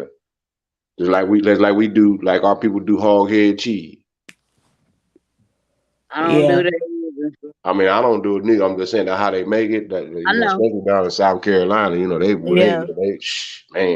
they put We it in that cook big old pot. everything. We eat everything off it. Mm-hmm. Everything. Like that's how we make our sauce meat. Y'all ain't never heard of sauce meat before? Mm-hmm. Nope. Yeah, Oh sauce. man, sauce meat. Get you a nice slice of cool size sauce meat with a piece of cheese. God damn it, boy! You in the game, boy. You in the game. You in the Yeah, that's how they giggity make that. game, Yeah, they boy. make that hog head cheese. They See, I gel it want up. some brown swagger, but nobody eats it. And I don't want a whole thing of brown swagger. I just What's want Mm-mm. one brown slice swagger? What that's called? What that is? and some saltine crackers. What's Mm-mm. brown swagger? What's that? Sound like a whole lot of gas. That's what it sound like. Y'all don't know what brown It sounds like a swagger is? It's doggone that toilet ceremony. I have no idea what you talking about. But you said it come from a it's coon? you can buy brown swagger in any store. Did it It come from a comes in raccoon? no. But she was just talking about a coon.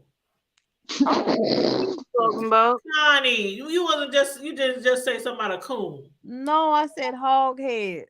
I could have sworn you said something about a coon too. I said sauce Nobody said meat. nothing about I no was saying coon. sauce meat. I ain't saying nothing about no coon, Tanya. Some No, old possum meat. She I thought ain't she think think that. she's thinking of some Listen, old I have possum meat. family who eat coon. I have I family who eat can't. possum. Ooh, I don't Yep. want y'all to heard my coon story before, so I ain't even gonna go into that. I have family who eat possum. Yeah, Oh possum and ostrich ankles. no! Oh no! Ostrich ankles. Nigga, shut up. I be seeing them things running around in the neighborhood. I don't want Mm, them. I don't want them. they might Now swipe you up know an what's armadillo off crazy, the road and a lot of people don't know know. is there's a lot of ostrich farms in Texas. Oh, you ain't knowing? That's that emu meat. My uncle used to have That's what they be serving at time out. my uncle had Mm. they still have the ostrich farm in Sweden. He was over in Sweden for a long time and they had an ostrich farm, but him and his wife divorced, so she kept the farm and he moved over here. But they used to tell me about like all like the different parts of the meat, like how it tastes good and like the eggs and stuff, like how they cooked it. They didn't cook it like regular, like just scrambling eggs. They used to cook it like with meals. Yes, like with meals. Some big ass eggs. You ever seen them damn eggs? Yeah, with And I was meals. just joking I about like how time we out for somebody food. say, time out, don't use ostriches. Just too. Oh, and I was gonna say Braunschweiger is that Yeah, what sausage is that that? comes in the it comes in a yellow tube and it's the ground meat Oh, inside of oh it. my, that's what my grandma. I now I know A what you yellow talking. tube? It comes with like yellow wrapping. It's a I know. sausage, Yellow but wrapping. it's real soft. It's It's real like soft. basically it's kind of like the Mexican version. It's like the what she talking about is like the version of like chorizo, Is it but like they the call it the gamey bag. version of ground turkey? No, What is it like? What does it taste like? I want to say it's like Chicken. no, They like it's pork. ass. I Oh, want to it's say pork. it's like a pork liver or something like I that. I never can't seen that remember. before. It's like a Is it like potato, like a pudding? duck Is it liver. It's like like a pudding? Like duck. a pate. It's like a Yeah. pate Is kind it of like thing. pudding? No, it's No, like We a call what pate. we call pudding is like pork, like ground up. It's really soft and it has like rice in it. no. Y'all never No, heard of pudding? no. I've heard of It's that, salt. but It's no. pork. It's pork, and it's you can cook it in the morning with grits. You can cook it in the morning for You said breakfast. pudding, like Jello pudding pops. No, no, No, no, I baby, know what you're no, talking baby. about, You It's but talking about the pudding. That's just a pudding, the whole lot of chocolate, or the gas. vanilla pudding? Like No, it's chocolate or vanilla pudding? no, it's no, pudding. It's pork. It's pork, it's meat. That's a and it whole comes lot. in a That's a tube. gas It comes in vessel. a casing. It comes in a Oh. It's casing. almost you know what it almost sound like? Boudin.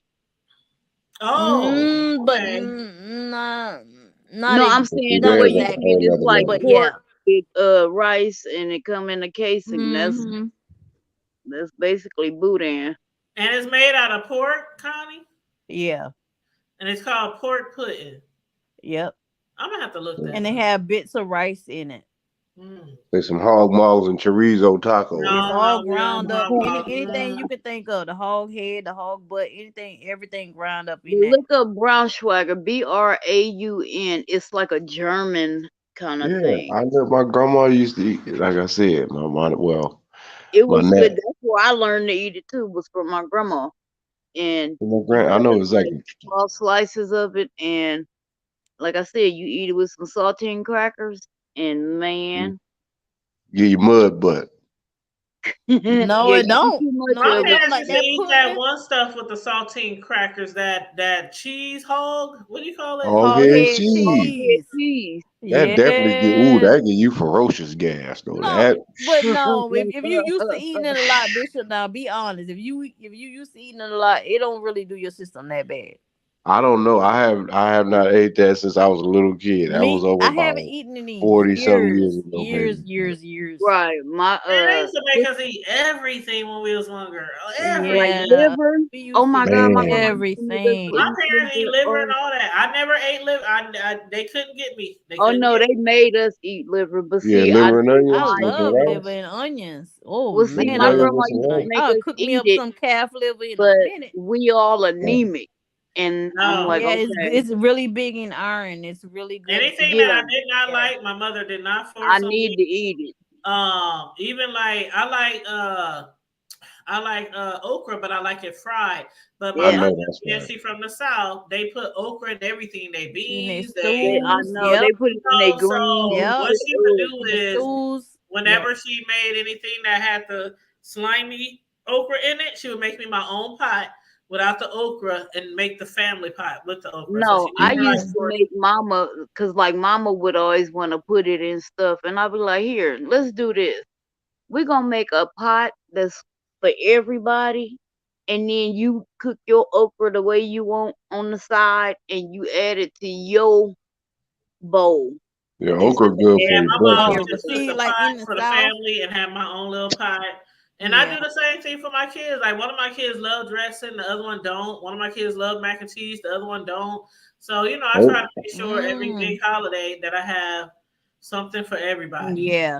But see, like I additional. just in the cooked all of that South, the other day, like I sorry, was Bishop, I'm cooking a talking damn over you. Thanksgiving dinner. I cooked dressing and baked chicken, macaroni, and Mm, all of this shit. And Wayne was like, "Save me some of that dressing. Put it in the." I was like, "I ain't putting shit in no freezer." mm-mm. I'm like, you the chef, you supposed to be cooking it for me. So y'all don't freeze food? Yeah, we freeze food. Yeah. Oh, I'm about to say. I'm not a freezing food type of person, but I come from that. So my mom can make greens for Christmas or whatever, or shit, just a regular Sunday dinner. And if we Well, didn't eat see, them my all, kids, I don't know what it is. They act like they can't eat no fucking leftovers. Yeah, So my husband the same way, Karma. She would freeze like a certain amount and keep a certain amount out for leftovers. Right. And then the next I holiday do come that too. around, she would thaw that shit out the next holiday. And my grandma and them, they would do the same thing. But see, the funny part is, I do that, and my kids, they be like, it'll be like a month later, like I freeze some barbecue. Be like shit, and they looking for something to eat, and I'm sitting there smacking on some barbecue. They like, where you get that? One of us know how to freeze. And what I do is I section it up in portions, so I don't just freeze a whole big old bag of collard greens or a whole big old bag or whatever I want to have left over. I portion it out to where I can say, okay, the next time we eat it, we're gonna have this amount of much, and then put that in the bag, then put the rest of it in the bag, and just portion it out like that. I don't put the whole do that.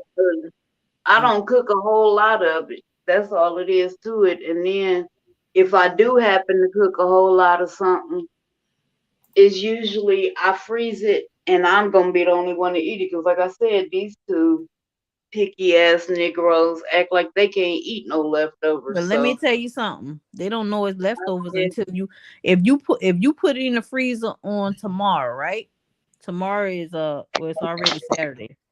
But if you put it in the freezer tonight and you pull it out next Wednesday, or Thursday, you think they're gonna say it's leftovers if they ain't never seen it in the fridge? It don't matter. Well, I mean, it don't. To me, that's not a big thing. You cannot taste it. Yeah, you can't taste it because that flavor is frozen into place. But with me, there's just certain things I don't like to eat left over. Like, I don't even like to really eat leftover chicken. It's just something about it that just don't. I don't taste like as good as it was when it was first cooked. But I can eat like leftover ribs.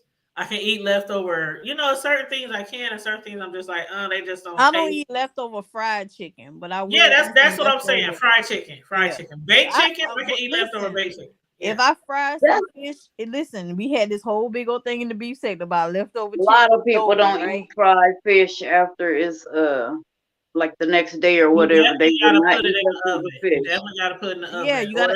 Or in the what do you call the fryer? The air fryer. Deep fryer. Air fryer. Yeah. So what I do even before the air fryer, what I do is and I cook some fish the night before, and I have some left over, put it in the fridge, and then when I take it out, I put it directly in the oven.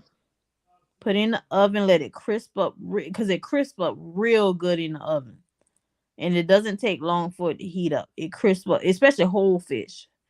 It really crisp up real good. And I make my grits, because y'all know y'all ain't really big on grits. I know y'all hear me saying about grits. We like grits. We like grits.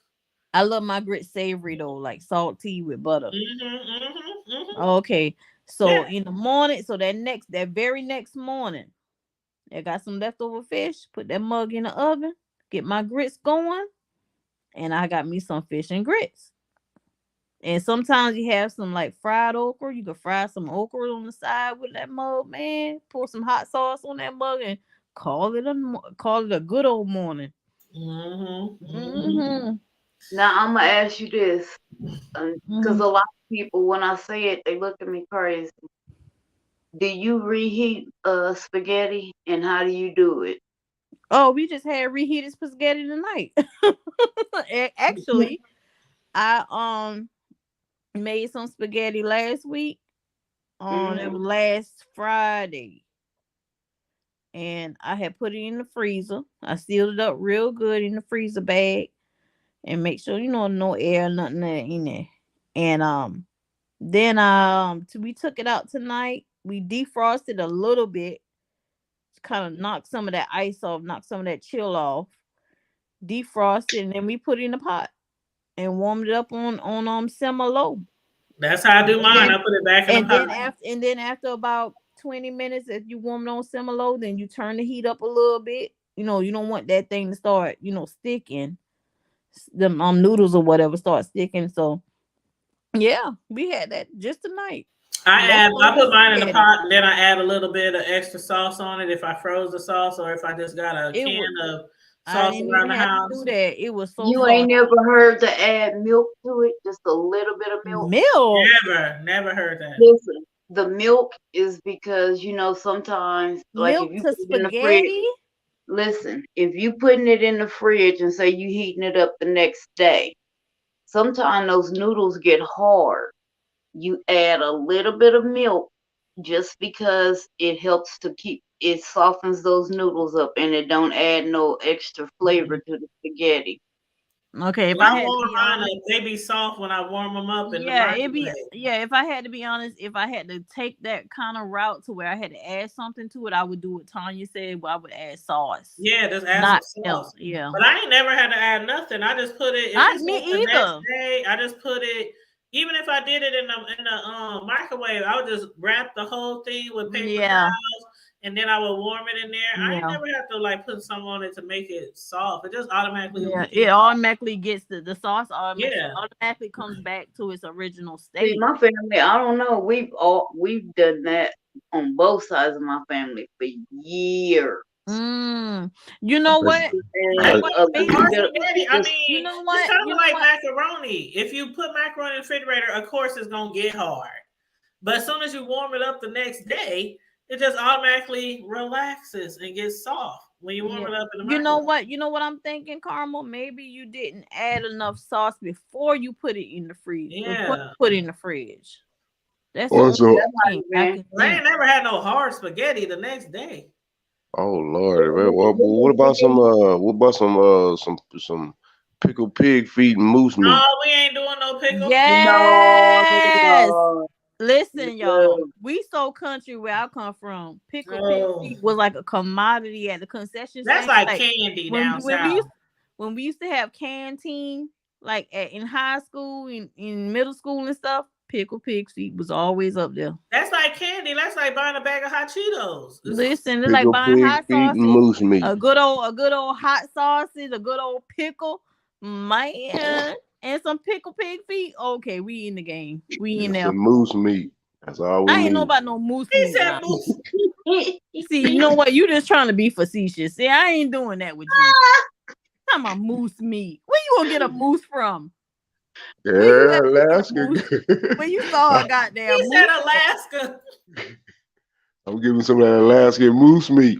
Somebody don't see a goddamn moose. That's what I want to see. Where you see a goddamn moose? Said moose meat. Come on, bro. Moose meat.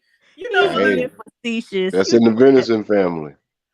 Yeah, it is, but goddamn it, we ain't never had that. On that note. What, you ain't eating no duck knees?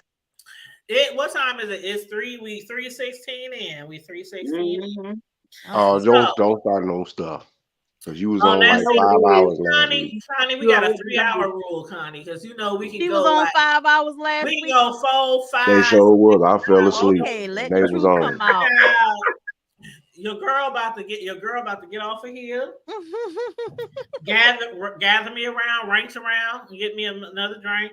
And relax and unwind because I do have to work tomorrow afternoon. Okay. So I plan on sleeping. Oh, you gotta work tomorrow. I'm gonna kick her ass. And your job. I gotta work from 3 to 9. 8 to 8, 7 days a week. Because I normally would work in the morning, but our systems are getting you know how sometimes you have system updates at work. Yeah, updates, yeah. And they're doing it from tonight. Oh shit, that's right. I got see. Yeah, and CHI, I'm still waiting on them to get back online. I can't even check. I can't check my chart. I can't do my med, nothing, because they had somebody hacked into the system and the whole CHI. Oh, I saw that all over the news. I saw that. It's about to get ugly, man. Y'all, this is just the beginning. Oh wow. It's about to get ugly. It's about to But get see, real I'm ugly. glad I thought I about didn't even know. All I knew is I kept trying to get on. At first, I thought it was me because I kept trying to get in to my chart. Because you know, like I said, that's how I make my doctor's appointments, how I order my medications, all of that. And I couldn't get it. I'm like, what the fuck? And then me and my dad were talking, and he said something about the system being down, and I'm like, what? And then I looked on the news channels and seen where the system was down because somebody had hacked into it, and it's been over a week now, and they still. But see, their protocol was to anything electronic that had patient information, they shut it all down. Yeah. They took everything offline, which is good in a way, you know, because they protect them patients' information.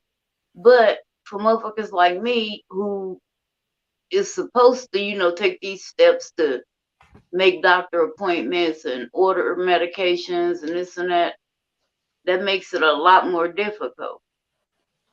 You gotta go back to the horse and buggy days. They call on the phone and take appointments on with paper, I know.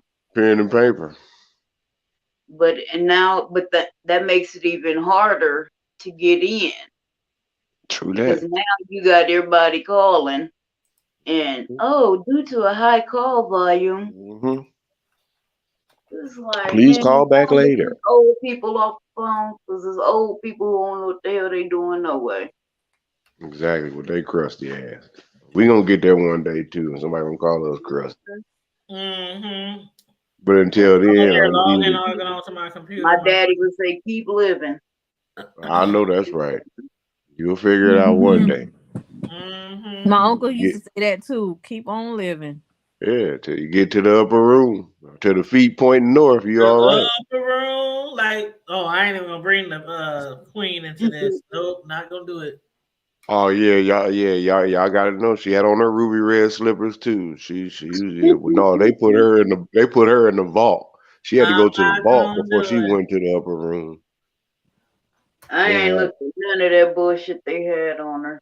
me neither. I mean, but she had on them ruby red slippers and them But she was cobblestones, boy. mean They to hey. like, how you gonna be mean to Princess Diana, but you cool with Camilla, the bitch that was the side piece the entire time your son was married to his wife? Exactly. Digging down his own cousin. Nasty. Like, what? Keeping it in the family. Nasty. Hey, that's what they do. All right, that's just nasty. I don't give a damn how much money, They how much must be royalty. from West Virginia. West Virginia. Okay, I am officially I logged back said in. that. Look, West Virginia. That's the home of the Uncle Daddies. That's what me and my You are brother. so stupid for that. The brother mamas, Did you say Uncle Daddy? the brother uncles. Uncle Daddy. Wow. Me and my brother used to say that all the time. They from, they Okay, from y'all, I'm gonna go Alabama. on. I gotta go on to see Carrie. I see she live. I'm gonna go on. Carrie live? Okay, Yeah, I'll probably watch Oh, that. tell Carrie hi. Tell her I what's sure up. will. Hold on, let me find her. Let me find her link so I can drop her link in the chat just in case anybody wants to cruise on over there. I think. Well, I ain't been I'm on about Carrie in a to hit her long panel time. real quick She and doing talk her to her for a message. little while. Oh, but All hold right, up. you It guys. says, wait a minute. It says live in 41 hours. Wait a minute. That must be the wrong one. It says let's Okay, show I see it now. what's happened today or something like that. Okay, I see it now. So I'm gonna drop the link in the chat just in case anybody else wants to go over to Carrie's. Yeah. She real cool, Bishop. You will enjoy her. She real cool. You will definitely like her. She's not from the motherland, but she's from the Caribbean land.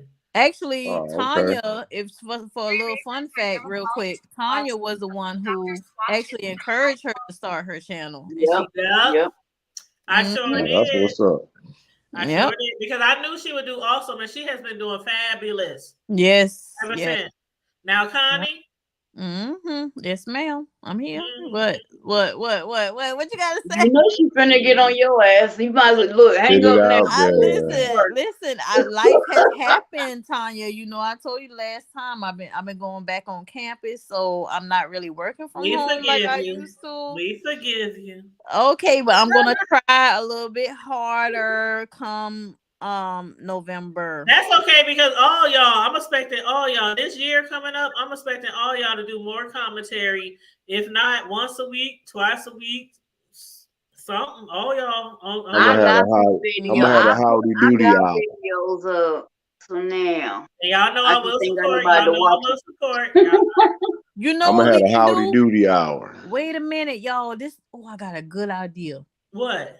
If everybody want to like just really like just boost up their channel like next month, right? Mm-hmm. What we can do is we can just invite each other, like one person or two people at a time, invite them over, let them talk, you know, give them like a little quick interview, and just like talk about like current events, like how we do here sometime at night. Or just shoot like the just shit. but rotate it, like Yeah, rotate we it can just shoot around. the shit. Yeah, we can talk about just like we do on Friday So night. you can keep like you keep your Friday night, but then like Bishop, he'll have like a Thursday night or Wednesday night. Karma, she can have like a Monday or Sunday night, or whatever night she want to choose, and I can do my own little night in between, you know, and let everybody just come on and just hang out. Well, let's I'm plan gonna for have a that. howdy doody hour. That's We gonna got be the 2 name weeks, of my so show. we can start planning for that. Okay. Howdy doody. Connie, what are y'all you say on? about? Connie, are you on IG? Not really. I'm on IG, but not really. Well, just send me. I'll just contact you through Howdy IG. Could you send me a request? It's the Hood Table on IG. Okay. That way we can like communicate and set this all up. I think I did follow you. You are okay. Okay. Hey, bro. So My name is I'll send already you a been message. shut I'll shit send you down, a so mine DM. will be the shut shit, Yeah, send me a DM. the shoot shit hour. Yeah, shoot shit hour. Yeah. Shoot shit hour. Howdy doody. Mm-hmm. All right. Well, good night, everyone. We'll Thanks work everybody on it. for tuning in. I'll probably see you over at Carrie's while I'm getting another drink. So, okay, babe. You guys have a wonderful night. I love you guys. Thank Thanks you for having me up. Thank you so much. Anytime, babe. Good Anytime. night. Thanks for the Good to chat. talk to you again. Yes. As sure. always. Yes, you know, y'all my people. Yes, yes. All right. Okay, go ahead. All right, everybody. Much love. Y'all know how we do. Stay safe, be blessed, remain vigilant at all times, and always remember to stay Keep it hood. And free kills and free bill and what else was oh yeah, and free Michael Jackson. Yeah. Free Michael Jackson. Help Free Tasha Britney pay for that Spears. $4 million to Cardi B. Y'all help her with that, okay? And y'all look forward to the howdy doody hour and shut shit down and all that because it's going down. It's going down in November. Already. Go down, y'all. All right, y'all. All right, good night. Be blessed, everyone. Love you on purpose. All right, love you on purpose. All right, y'all. Bye. Bye-bye. And praise white Jesus.